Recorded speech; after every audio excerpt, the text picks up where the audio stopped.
ಶ್ರೀ ಗುರುಭ್ಯೋ ನಮಃ. ಹರಿ ಓಂ. ರಾವಣನ ಕಡೆಯ ದಿವಸ ಅಂತ ಕಾಣುತ್ತೆ. ರಾಮ ರಾವಣರ ಯುದ್ಧ ಗೌರವವಾಗಿ ನಡೀತಾ ಇದೆ.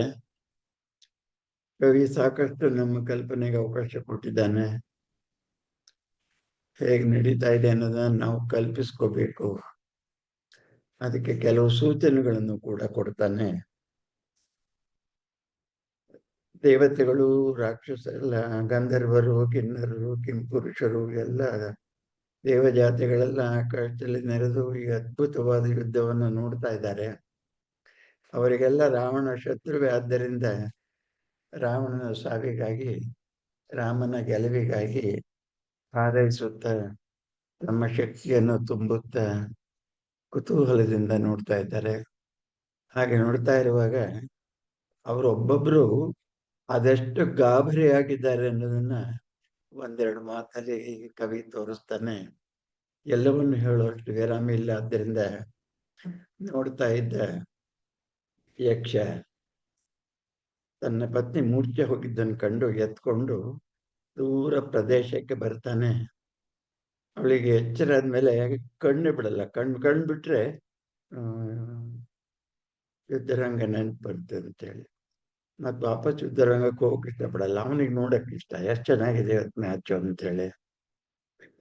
ದೇವತರುಮಯ ಬೇರುಗಿರಿ ಸಾನು ಶಿಶಿರಮಯ ಛಾಯೆಯಲಿ ಮೂರ್ಛತೆಯನ್ನಿಳುಹಿದಳು ತೋಳ್ಗಳಿಂ ಇಳುಹಿದನು ತೋಳ್ಗಳಿಂ ಮೂರ್ಛಿತೆಯನ್ನ ತನ್ನ ಗೆಳತಿಯನ್ನ ತಳೋದರಿಯನೋರ್ವ ಯಕ್ಷಂ ಎತ್ಕೊಂಡು ಬಂದಿದ್ದಾನೆ. ಆ ದೇವತರು ಮೇರುಗಿರಿಯ ಸಾನುವಿನ ಮೇಲೆ ಇಳಿಸಿದ್ದಾನೆ. ಪ್ರೇಮ ಶುಶ್ರೂಷೆಗೆ ವಯ್ಯನೆ ಸಂಜ್ಞೆ ಮರಳಲು ಆ ಯಕ್ಷಿ ಬೆಚ್ಚುತ್ತ ಒಡನೆ ಮುಚ್ಚಿದಳು ತನ್ನಕ್ಷಿ. ಯಕ್ಷಿ ಕ್ಷಿ ಪಕ್ಷ್ಮದ ಕವಾಟಮಂ. ಅಕ್ಷಿ ಸಾಲು ಪಕ್ಷ್ಮ ಬೇರೆನೆ. ಕಾಮತ್ತು ಶಾವತ್ತುಗಳು ಚಕ್ಕರ. ಮೂರ್ಛೆ ಹೋದವಳನ್ನು ಶುಶ್ರೂಷೆ ಮಾಡಿ ಎಚ್ಚರಿಸಿದರೆ ಕಣ್ಬಿಟ್ಟು ಮತ್ತೆ ಪಕ್ಕನ ಕಣ್ಣು ಮುಚ್ಕೋತಾಳೆ. ಎಲ್ಲಿ ರಾಮರಾವಣ ಯುದ್ಧ ಕಂಡ್ಬಿಡುತ್ತೋ ಅಂತ ಭಯ, ಹೆದರ್ಕೊಂಡ್ಬಿಟ್ಟಿದ್ದಾಳೆ. ನಾವು ನಿಮಿಷ ಅಂತ ಪ್ರಸಿದ್ಧರು. ನಿಮಿಷ ಅಂದ್ರೆ ರೆಪ್ಪೆ, ಅನಿಮಿಷರು ಅಂದ್ರೆ ರೆಪ್ಪೆ ಹೊಡೆದವರು ಅಂತ. ನೀನೇನಿದು ಈ ರೆಪ್ಪೆನ ಮುಚ್ಕೊಳ್ತಾ ಇದೀಯ? ಯಾವಲ್ಲ ಬಿಡುಗಣ್ಣರಾಗಿರಬೇಕು ದೇವತೆಗಳು. ಬಿಡು ಕಣ್ಣ ನೆಲೆ ಹಣ್ಣೆ ಬಿಡುಗಣ್ಣರೆಂಬ ಬಿರುದಿಗೆ ನಮಗೆ ಏಕೆ ಬರಿದೆ ಅಂಗವನ್ನು ಮಾಡುವೆ. ನಾವೀಗ ಲಂಕೆಯ ಗಗನ ಸೀಮೆಗೆ ಬಹಳ ದೂರ ಬಂದಿದ್ದೇವೆ. ಆದ್ದರಿಂದ ಲಂಕೆಯಲ್ಲಿ ಏನೋ ಕಂಡೆ ಅಂತ ಈಗ ಯಾಕೆ ಹೆದರ್ಕೋತೀಯ? ನಾವಿಲ್ಲಿ ಬಹಳ ದೂರ, 1000 ಮೈಲಿ ದೂರದಲ್ಲಿದ್ದೇವೆ. ಸತಿ ಕನಕಗಿರಿ ಸಾನು, ಇದು ಶಾಂತಿಯ ಕ್ಷೇಮ ಜಾಗ. ನನ್ ಯಾಕೆ ಎಪ್ಸಿದ್ರಿ?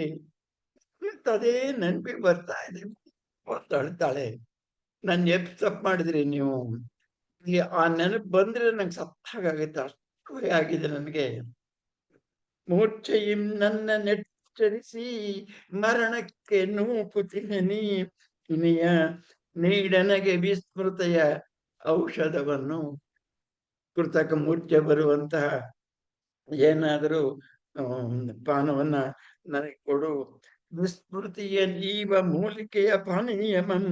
ಅಯ್ಯೋ ರಾಮ ರಾವಣ ಮಹಾರಣಂ ಪ್ರತ್ಯಕ್ಷಮಿರದೊಡೆ ಸ್ಮರಣಂ ತಾಂ ಕಣ ಭಯ ಮರಣ ಕಾರಣಂ. ಕಣ್ಣಲ್ಲಿ ನೋಡುವಾಗ ನಾನು ಹೆದರ್ಕೊಂಡು ಬಾಯಿ ಬಿಡ್ಕೊಂಡಿದ್ದಲ್ಲ, ನೆನ್ಸ್ಕೊಂಡ್ರು ಅದೆಷ್ಟು ಅಂದ್ರೆ ಅದು ಮರಣ ಕಾರಣವಾಗಿದೆ. ನನಗೆ ಸಾಕೋಷ್ಟು ಭಯ ಆಗ್ತಾ ಇದೆ, ದುಃಖ ಆಗ್ತಾ ಇದೆ. ಅಯ್ಯೋ ಏನ್ ಮಾಡ್ಲಿ, ನನಗೆ ಬೇಗ ಮೂರ್ಛೆಯನ್ನು ಕೊಡು. ಮೂಲಿಕ ರಸಮಂ ನೀಗು ನೋಡಿಯೇ ಸೋಸ್ತೇನು. ನೀನು ಬಾ ಬಾ ಎಂದು ಕಾಡಿಸಿಯೇ ಕರೆದೆ. ಭೀಕರ ರಾಮ ರಾವಣ ಯುದ್ಧ. ನಾ ಬರಲ್ಲ ಅಂತ ಹೇಳಿದೆ. ನಾಟಕ ನಂಗೆ ಬೇಡ ಅಂದಿದ್ದೆ, ಕೇಳಲಿಲ್ಲ. ಲೋಕನಾಯಕರಿಬ್ಬರ ಮಹಾ ದೊಡ್ಡ ಸಂಗ್ರಾಮ ಇದು ಅಂತ ಹೇಳ್ಕೊಂಡೋದು. ಈಗ ನೋಡಿ ಏನಾಯ್ತು, ನನಗೆ ಎದೆ ಹೊಡ್ಕೋತಾ ಇದೆ. ದುಃಖ ಆಗ್ತದೆ, ಭಯ ಆಗ್ತಾ ಇದೆ. ರಾಮ ರಾವಣ ಯುದ್ಧ ನಾಮಕ ಜಗತ್ ಪ್ರಳಯ ಪೀಠಿಕಾ ದೃಶ್ಯಮಂ ನೋಲ್ಪೆ ಬಾ ಎಂದು ನನ್ನ ಕರೆದು, ಸಾಕು ಸಾಕು ಇನ್ನೆನಗೆ ಕರುಣೆಯನ್ನು ನೀಡೋ, ವಿಸ್ಮರಣ ರಸವನ್ನು ನೀಡೋ. ವಿಸ್ಮರಣ, ನೆನಪು ಹೋಗುವಂತಹ ರಸ ಕೊಡು. ಆ ರಸವನ್ನಾದ್ರೂ ಕುಡಿದು ಮರವಿನ ಶಕ್ತಿಯಿಂದ ಘೋರಮಂ ಮರವೆನು, ಇಲ್ಲ ನಾ ನಿನ್ನೊಡನೆ ಬರೆನು, ಎಲ್ಲಿಗೂ ಎಲ್ಲಿಗೂ ಇನ್ನೆಲ್ಲಿಗೂ ಯಾವತ್ತೂ. ನಿನಗಿಷ್ಟ ಇದ್ರೆ ನೀನು ಲಂಕಾನ ಭವಂಗಣಕ್ಕೆ, ನಾ ಬರೋದಿಲ್ಲ. ಅವನಿಗೋ ಇವತ್ತು ನಾನ್ ನೋಡ್ಲೇಬೇಕಂತ ಬಿಡಂಗಿಲ್ಲ ಅಂತ ಬಾಳೆಗಳನ್ನು ಸೇವೆ ಬಿಟ್ಟು ಬಿಡ್ತಾನ ಅವನು. ಅವನಿಗೆ ತಡ್ಕೊಳಕ್ಕೆ ಆಗ್ತಾ ಇಲ್ಲ, ಅಷ್ಟು ಒಳ್ಳೆ ಯುದ್ಧ ನಡೀತಾ ಇದೆ ಅಂತೇಳಿ. ಸಂಗಮಂ ತ್ಯಜಿಸಿ ಬಂದ ಕಥದ ಮೊದಲಿಂದಲೂ ನಿಂತು ರಸಮನ ಆಸ್ವಾದಿಸುತ್ತಿದ್ದ ಓರ್ವ ಗೆಳೆಯನನ್ನ ಓಡಿ ಬಂದು ಅಲ್ಲಿಗೆ ಭೂಮಿಗೆ ಬಂದ ಕೂಡಲೇನೆ ಕೇಳ್ತಾನೆ, ಏನೇನಾಯ್ತು? ಈ ನಾನು 10 ನಿಮಿಷ ಇರ್ಲಿಲ್ವಲ್ಲ, ಈ 10 ನಿಮಿಷದಲ್ಲಿ ಎಷ್ಟು ಜನ ಹೋದ್ರು, ಎಲ್ಲೆಲ್ಲಿ ಏನೇನಾಯ್ತು? ಅವ್ರಿಬ್ರಿಗೆ ಯುದ್ಧ, ಬೇರೆಯವ್ರು ಯಾರು ಸಾಯೋ ಪ್ರಶ್ನೆ ಇಲ್ವಾ? ಆಯ್ತು, ಏನಾಯ್ತು ಅನ್ನೋದನ್ನ ಹೇಳು. ಕುತೂಹಲದಿಂದ ಈ ಕೆಲ ನಿಮಿಷ ತನ್ನ ಗೈರು ಹಾಜರಿಯ ಸಮಯದಲ್ಲಿ ಆಗಿರಬಹುದಾದ ಯುದ್ಧದ ವಿವರವನ್ನು ಕುತೂಹಲದಿಂದ ಕೇಳ್ತಾ ಇದ್ದಾನೆ. ಕೇಳಿದನಾಶ್ಚರ್ಯದಿನ್ ಕೇಚರಂ ರಥವೇರಿ ಕಾಳೆಗಂಗೊಡು ತಿರ್ಪನೈಸೇ ದಶರಥ ಸುತಂ. ರಥವೆತ್ತಣಿಂದ ಬಂದು ದಾತಂಗೆ ರಥವನ್ನೇರಿ ಭಯಂಕರವಾದ ಯುದ್ಧ ಕೊಡ್ತಾ ಇದ್ದಾನೆ ಅಂದ್ರೆ ಎಲ್ಲಿಂದ ಬಂತು ರಥ? ರಥಗಳೇ ಮಾಡಿದ್ದು, ನಳನೆ ಮಾಡಿದ್ದು. ಆದ್ರೆ ಸಾರಥಿ ನೆಪಕ್ವ ಮಂಗ ಇದ್ದಾನೆ. ಆದ್ರೆ ಈ ದೇವರಾಜ ತನ್ನ ಸಾರಥಿಯನ್ನ ಮಾರುತಿ ಯಾರವನು ಮಾತೆಲೆಯನ್ನು ಕೊಡಿಸಿದ್ದಾನೆ. ಅದರಿಂದ ಅವನು ರಾವಣನಿಗೆ ಸರಿ ಸಮನಾಗಿ ಆ ಮಾತೆಲಿ ಯುದ್ಧವನ್ನು ರಥವನ್ನು ನಡೆಸಿದ ಯುದ್ಧರಂಗದಲ್ಲಿ ಗೆಲುವಿನ ಕಡೆಗೆ ಹೋಯ್ತಾ ಇದ್ದಾನೆ. ಅದು ಕೊಣ ನಿಜದೋಳ್ ಇಂದ್ರನ ರಥ. ಮೇಲ್ನೋಟಕ್ಕೆ ನಾಲ್ಕು ಆದರೂ ಅದು ನಿಜವಾಗಿ ದೇವರಥವೇ. ಸಾರಥಿಯಾಗಿ ಕುಳಿತ ವಾಹನದ ನಿಮಿತ್ತ ಮಾತ್ರನಾಗಿದ್ದಾನೆ. ಆ ಬೆಳಕನ್ನು ನೋಡು ನೋಡು, ಹರದಿಂದ ಎಳೆದ ಕಪ್ಪಿನ ರೂಪವಂತಿದ್ದ ಚಂಪಾತಿಯಂ ನೋಡು. ಅದು ಎಷ್ಟು ಚೆನ್ನಾಗಿ ಹೇಳ್ತಾನೆ ಅಂದ್ರೆ,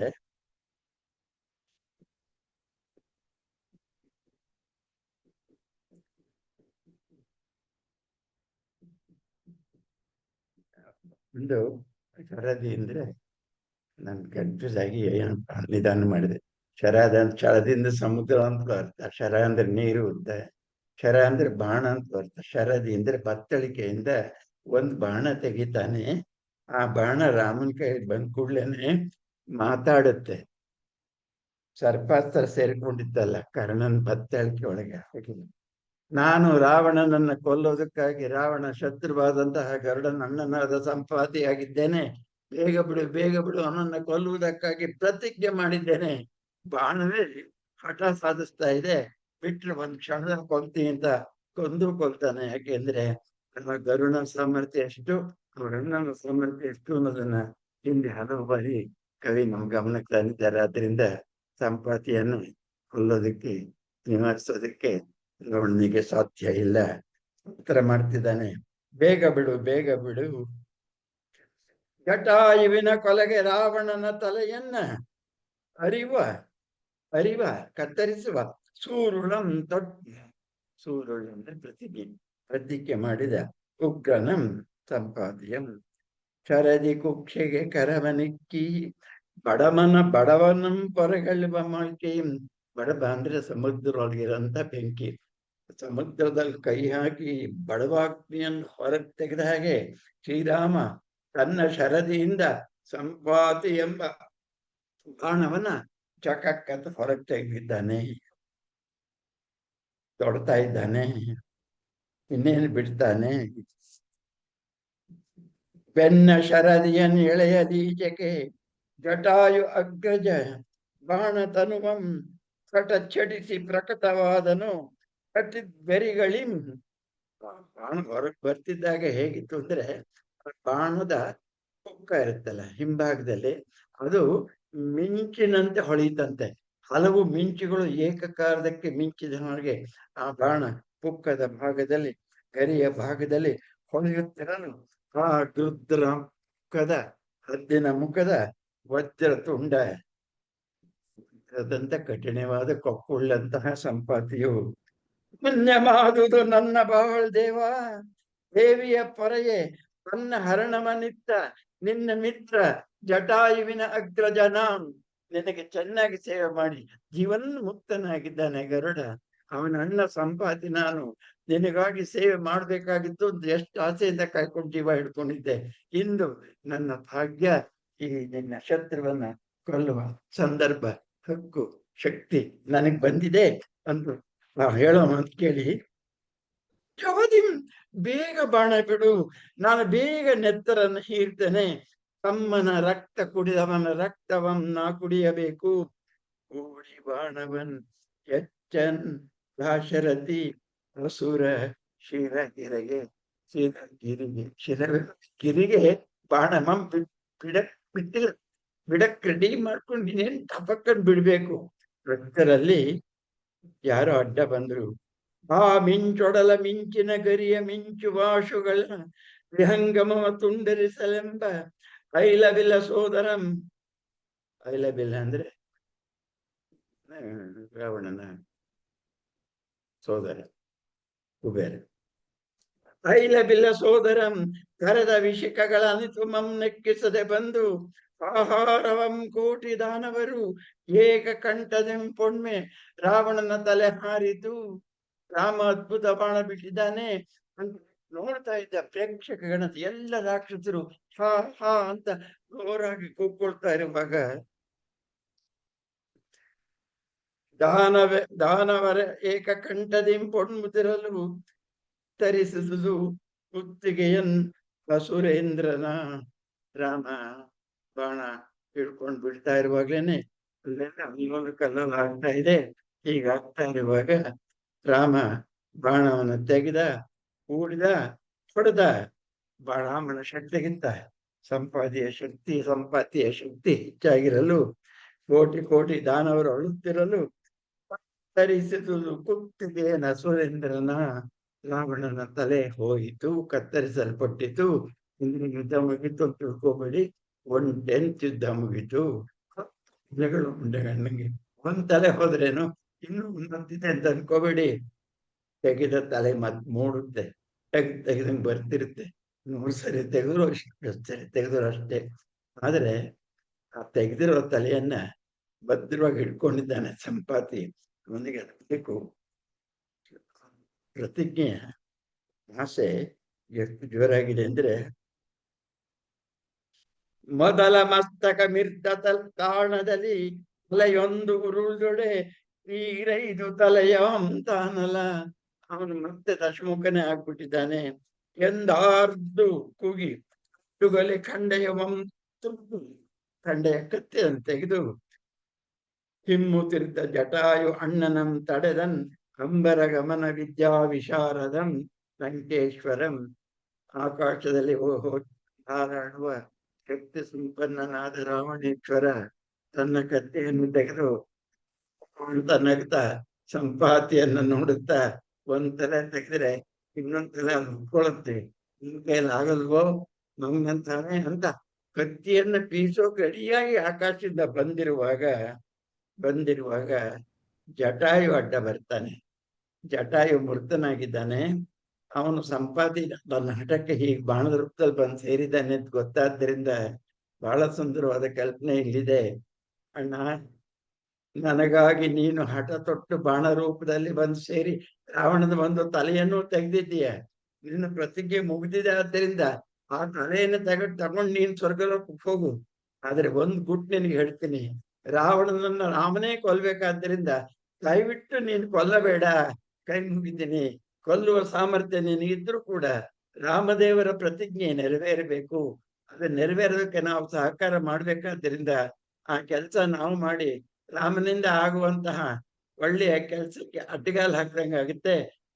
ಕೈ ಮುಗಿತಾನೆ, ನೀನ್ ಹೋಗ್ಬಿಡು. ಆಗ ಸಂಪಾತಿಗೆ ಏನ್ ಮಾಡ್ಬೇಕಂತ ಗೊತ್ತಾಗ್ಲಿಲ್ಲ. ಅಥೋ ಭ್ರಷ್ಟ ತಥೋ ಭ್ರಷ್ಟ ಅಂತ. ನಾನು ಅನ್ಕೊಂಡ್ ಮಾಡೋ ಹಾಗಿಲ್ಲ, ತಮ್ಮನ ಮಾತು ಇರೋ ಹಾಗಿಲ್ಲ. ಆದ್ರೂ ಅವನ ಮಾತು ಎಷ್ಟು ಚೆನ್ನಾಗಿದೆ ನೋಡಿ. ಜಟಾಯು ಸಹೋದರ ಕಣ ರಾಮ ಪ್ರಚೋದಿತಂ ನಾಂ, ನನ್ನೊಡನೆ ಸೆಣಸೆ ನಿನ್ನೆನಿತು ತಲೆ ನಿನ್ ಉಳುಹನವೋ ಹೇಳಿ, ಸ್ವಾಮಿ ಇಲ್ಲದ ವೇಳೆ ಮುರುಸದಿಂ ದೇವೆಯಂ ಕಳೆದುಯ್ದ ನಾನ್ಗೇಡಿ. ಅವನು ನನ್ನ ಚೆನ್ನಾಗಿ ಬೈತಾನೆ, ನಾನ್ಗೇಡಿ, ನಾಚಿಕೆ ಇಲ್ದವನು. ರಾಮ ಇಲ್ಲದೆ ಇರುವಾಗ ಹತ್ಕೊಂಡ್ ಬಂದಿಲ್ಲ, ರಾಮ ಇದ್ದಾಗ ಎದುರ ತರ್ಬೇಕಾಗಿತ್ತು, ನಿನ್ ಯೋಗ್ಯತೆ ಗೊತ್ತಾಗ್ತಿತ್ತು, ಅವತ್ತೇ ನಿನ್ ಕತೆ ಮುಗಿತಿತ್ತು. ಇಲ್ಲ ಕಳ್ಳ ಕತ್ಕೊಟ್ ಬಂದಿದ್ದೀಯ ಹೆಣ್ಗಳ ನಾನ್ಗೇಡು ಅಂತ ಬೈದು, ನಿನ್ನ ತಮ್ಮಂಗದು ಏನಾಗುದೆ ಇಂದು ನಿನಗಪ್ಪುದು ಕಣೋ. ಯಾಕೆ ಸುಮ್ನೆ ಮಾತಾಡ್ತಿ ಯುದ್ಧರಂಗದಲ್ಲಿ? ಬಾಯಿ ಪಟಾಕಿ ಮಾಡಬಾರ್ದು, ಕೈ ಪಟಾಕಿ ಮಾಡ್ಬೇಕು. ನಿನ್ನ ತಮ್ಮ ಅಟ್ ಬಂದ್ ಏನೋ ಅಂದಾತ, ನೀನೇನೋ ಮಾತಾಡ್ತಾ ಇದ್ದೀಯ. ನಿನ್ ತಮ್ಮ ಯಾಕೆ ಸತ್ತ? ನನ್ನ ಕೈ ತೋರಿಸ್ತಾನೆ, ನೀನು ಹಾಗೆ ಸಾಯ್ತೀಯ. ಮಾತ್ ನಿಲ್ಸು.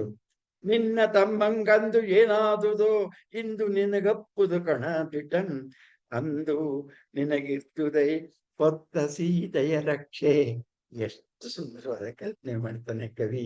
ಅವತ್ತು ರಾವಣೇಶ್ವರ ಜಟಾಯು ನಿನ್ನನ್ನು ಕೊಲ್ತಾ ಇದ್ದ, ಅವನಿಗೆ ಆ ಸಾಮರ್ಥ್ಯ, ಜಟಾಯುವನ್ನ, ಹೌದು ಅವನಿಗೆ ಆ ಸಾಮರ್ಥ್ಯ ಇಲ್ಲ ಅಂತ ತಿಳ್ಕೊಬೇಡ. ಆದ್ರೆ ನಿನ್ ಪಕ್ಕದಲ್ಲಿ ಮಹಾತಾಯಿ ಸೀತೆಯ ಪಕ್ಕದಲ್ಲಿ ಇದ್ದದ್ರಿಂದ, ಅವಳ ತೇಜಸ್ಸಿನ ಶಕ್ತಿಯಿಂದ ನಿನ್ನ ಜೀವ ಉಳಿಯಿತು.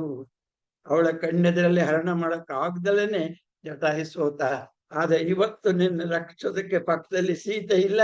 ಈಗ ನೋಡು ನಾನು ಏನ್ ಮಾಡ್ತೇನೆ ಅಂತೇಳಿ ಈ ಸಂದರ್ಭ ಸಿಕ್ಕಿದ ಕೂಡಲೇನೆ ಈ ಒಂದು ಸತ್ ಕಾರ್ಯವನ್ನ ಸೀತೆಗೆ ಅರ್ಪಣೆ ಮಾಡ್ತಾರೆ. ಕವಿಗೆ ಅಷ್ಟು ಅಭಿಮಾನ. ರಾಮ ಅಂತ ಎಲ್ಲೂ ಹೇಳಿಲ್ಲ, ಅವನ ರಾಮನ ಅವನು ಸೀತಾರಾಮ.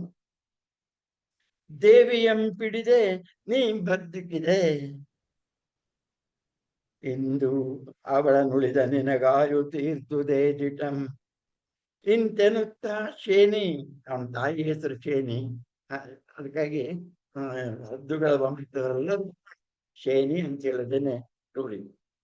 ಎಂದೆನುತಾ ಶೇನಿ ಹದ್ದು ಕುಲವೀರ ನಸುರನಂ ತಾಗಿದನ್, ಮೇಘ ಸಂಕುಲ ಪರಿಯಲಿ ಆತನ ಗರಿಯ ಗಾಳಿಯ ಭೀಮ ವೀರ್ಯಕ್ಕೆ ಬೆದರ್ದವೋಲ್. ಅಟ್ಯಾಕ್ ಮಾಡಿದ್ನಲ್ಲ ಆ ಜೋರಿಗೆ, ಆ ತನ್ನ ರೆಕ್ಕೆಗಳ ಗಾಳಿಗೆ ಕಂಪಿಸ್ಬೇಕು, ನಡುಗ್ಬೇಕು ರಾವಣ. ಆ ರೀತಿಯಲ್ಲಿ ಚೂರ ಅಷ್ಟು ದೊಡ್ಡ ದೇಹ ಕೂಡ. ಆಗ ಅಣ್ಣ ತಡೆ ತಡೆ, ನಾನು ಆಗ್ಲೇ ಹೇಳಿದ್ನಲ್ಲ ಜಟಾಯು ಅಡ್ಡು ಬರ್ತಾನೆ ಅಂತೇಳಿ, ಇನ್ನೇನು ಹೊಡ್ತೇ ಬಿಡ್ಬೇಕು, ಒಂದ್ ತಲೆ ತೆಗ್ದಿದ್ದಾನೆ, ಇನ್ನೂ ತೆಗಿಬೇಕು ಅಷ್ಟರೊಳಗೆ. ಅಣ್ಣ ತೆಗಿಯಬೇಡ, ತಡೆ ತಡೆ ವಿಹಗ ವೀರ. ವಿಹಗ, ವಿಹ ಅಂದ್ರೆ ಆಕಾಶ, ಚಳಿಗ ಅಂದ್ರೆ ಹೋಗೋರು ಅಂತ ಹಾಕಿರು. ಪಕ್ಷಿ ವೀರನೇ ಕೆಡಿಸದಿರು ಕಾರ್ಯಮಂ, ದೈತ್ಯನಿಂದಾರ್ಗಂ ಅಜೇಯಂಗಣ. ಇಂದು ದೈತ್ಯನು ಯಾರಿಂದಲೂ ಸಾಯುವುದೇ ಇಲ್ಲ. ಅದರಿಂದ ಒಂದ್ ಸತ್ಯ. ಎರಡನೇದು ರಾಮನಿಂದಲೇ ಸಾಯ್ತಾನೆ ಕೂಡ. ಅದರಿಂದ ನೀನು ನೀನು ಗಡಿಬಿಡಿ ಮಾಡ್ಬೇಡ. ದೈತ್ಯನಿಂದಾರ್ಗಂ ಅಜೇಯಂಕಣ ವಿನಾ ರಾಮಚಂದ್ರಂ, ಯಾರಿಂದಲೂ ಆಗಲ್ಲ ಎಕ್ಸೆಪ್ಟ್ ರಾಮಚಂದ್ರ, ವಿನಾ ಅವನಲ್ಲದೆ. ಅಣ್ಣ ನಿನ್ನೆ ಪೂಣ್ಕೆ ಸಂದುದು, ಪೂಣ್ಕೆ ಅಂದ್ರೆ ಸುರುಳು, ತೆರಳು ರಾವಣನ ಮೊದಲ ಮಂಡೆಯ ತರೆದ ಕೀರ್ತಿಯ ಕಿರೀಟಮಂ ಧರಿಸಿ ವಿಜಯೋತ್ಸವ ನೀನು ಹೊಂದಿದ್ದೀಯ, ಸಂತೋಷವಾಗಿ ಹೋಗು ಎಂದ ಗ್ರಜನನ್ ಎಚ್ಚರಿಸಿ ನುಡಿಯಲ್. ಜಟಾಯುವಿನ ಆತ್ಮ ಗಗನ ದನಿಯಾಗಿ ಅಶರೀರವಾಣಿಯಂತೆ ಸಂಪಾತಿ ಮತ್ತು ರಾವಣರಿಗೆ ಹೇಳ್ತೆ. ಆಗ ಮುಂದಿನ ಮಾತು, ನನ್ನ ಕೊಕ್ಕಿಗೆ ಕಾಲ್ಗೆ ಸಿಕ್ಕಿ ಸಾಯ್ದಿರದವೋ ರಕ್ಕಸ. ನನ್ ಕಣ್ಣ ಸಾಕು ನೀನ್ ಸಾಯ್ಸಕ್ಕೆ. ನನ್ನ ಹಾಲಿನ ಉಗುರುಗಳಿಗೆ ಸಿಕ್ಕಿದೆ ಆದಿಶೇಷನಂತ ದೊಡ್ಡ ದೊಡ್ಡ ಸರ್ಪಗಳನ್ನೇ ಲೀಲಾಜಾಲವಾಗಿ ಎತ್ಕೊಂಡು ಹೋಗಿ ತಿನ್ನುವಂತಹ ಗರುಡ ಸಂಪಾತಿಗಳಿಗೆ ಈ ನರಮನುಷ್ಯ ಯಾವ ಲೆಕ್ಕ? ಅದ ಹೇಳ್ತಾನೆ ನೋಡಿ, ನನ್ನ ಕೊಕ್ಕಿಗೆ ಕಾಲ್ಗೆ ಸಿಕ್ಕಿ ಸಾಯದಿರಲಲ್ಲವೋ ರಕ್ಕಸರ ನಿರೀಕ್ಷಿಸಿದೆ ನಿನ್ನಾಯು ರಾವನಂಬಿಗೆ. ರಾವಣ ಬಾಣಕ್ಕೆ ತನ್ನ ನರ್ಪಿಸುವ ಪುಣ್ಯದ ಮುಹೂರ್ತಮಂ ನಾನು ನಿರೀಕ್ಷಿಸ್ತಾ ಇದ್ದೇನೆ. ರಾಮ ಬಾಣದಿಂದ ನಿನ್ನ ಪ್ರಾಣ ಹೋಗುವ ಮುಹೂರ್ತವನ್ನ. ಅದಕ್ಕಾಗಿ ನನ್ನ ಕಾಲಿಗೆ ಬೇಡ, ಕಚ್ಚಬೇಡ, ಹಿಡ್ಕೋಬೇಡ ಅಂತ ಆಜ್ಞೆ ಮಾಡ್ತಾ ಇದ್ದೇನೆ. ನಾನು ನಿನ್ನನ್ನ ಕೊಲ್ಲಲು ಹೊಳೆಯುತ್ತಿದ್ದೇನೆ. ಇನ್ನೇನು ಬರ್ತಾನೆ ರಾಮ ನೆನ್ಕೋಗ್ತಾನೆ ಅಂತ ಹೇಳಿ ಆ ತಕೊಂಡು ಕತ್ತರಿಸಿದ ತಲೆಯನ್ನ ತನ್ನ ಲೋಕಕ್ಕೆ ಹೋಗ್ತಾನೆ. ಹರಿಸೇನ ಮುಗ್ಗರಿಸಿತು, ಏತಕ್ಕಿನ್ನು ತಳ್ವೆ ನೀನ್ ಲೀಲಾವತಾರಿ. ಮಾತಲಿ ದೇವ ಸಾರಥಿ ಪಕ್ಕದೆಲ್ಲರೂ ರಾಮನಿಗೆ ಹೇಳ್ತಾನೆ, ಯಾವ ಸಮಯದಲ್ಲಿ ಏನ್ ಮಾಡ್ಬೇಕು ಅಂತ. ಹಾಗೆ ಮಾತಲ್ಲಿ ಡೈರೆಕ್ಷನ್ ಕೊಡ್ತಾ ಇದ್ದಿದ್ದಿಂದಲೇ ಇಂದ್ರ ಅಷ್ಟಷ್ಟು ಯುದ್ಧಗಳಿಂದ ಗೆಲ್ತಾ ಇರೋದು. ಮಾಲತಿ ಅದ್ರ ಸಾರಥಿಯಾದಂತಹ ಈ ಮಾತಲಿ ಅಂಥವರು ಯುದ್ಧರಂಗದಿಂದ ಸೋಲುವ ಸಮಯದಲ್ಲಿ ಯಜಮಾನನ್ನ ಹಾರಿಸ್ಕೊಂಡು ಓಡೋಗ್ಬೇಕು. ರಥವನ್ನು ಚಾತುರ್ಯದಿಂದ ನಡೆಸುತ್ತಾ ಎದುರುಗಳಿಗೆ ಅಂಬುಗಳಿಗೆ ಸಿಕ್ಕದೆ ರಕ್ಷಿಸೋದಕ್ಕೂ ಯಜಮಾನಷ್ಟೇ ಶಕ್ತಿ ಸಂಪನ್ನದಾದ ಚಾತುರ್ಯವನ್ನು ಪಡೆದಿರ್ತಾರೆ. ಆದ್ದರಿಂದ ಈ ಯುದ್ಧಗಳಲ್ಲಿ ಬಹಳ ಪ್ರವೀಣನಾದ ಮಾತಲ್ಲಿ ಈಗ ಹೇಳ್ತಾನೆ, ದೊರೆ ಈ ಕ್ಷಣ ಬಾಳ್ಬಿಡು, ಇದೇ ಸರಿಯಾದ ಸಮಯ, ಡಿಲೇ ಮಾಡೋ ಹಾಗೆಲ್ಲ ಮಾಡಿದ್ರೆ ಅವನ್ ಮತ್ತೆ ಶಕ್ತಿ ಸಂಪನ್ನ ಆಗ್ತಾನೆ. ಈಗ ಸಂಪಾತಿಯಿಂದ ಅರ್ಧ ಶಕ್ತಿ ಕುಂದಿರುವಾಗ ತೊಡು ಬಾಣ ಅಂದ್ರೆ ಅವನು ಏನೋ ಮಂತ್ರ ಹೇಳ್ತಾ ಇದ್ದಾನೆ. ಋಷಿಗಳು ಉಪದೇಶ ಮಾಡಿದ ಮಂತ್ರ ಈ ಕಾಲಕ್ಕೆ ಹೇಳುವಂತದ್ದು. ಮೂಲ ರಾಮಾಯಣದಲ್ಲೂ ವಿಸ್ತಾರವಾಗಿ ಹೇಳಿದೆ, ಅದನ್ನ ಮಾಡ್ತಾ ಇದ್ದೆ.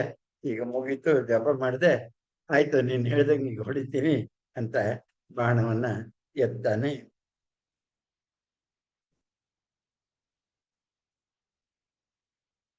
ಎಲ್ಲೋಯ್ತು?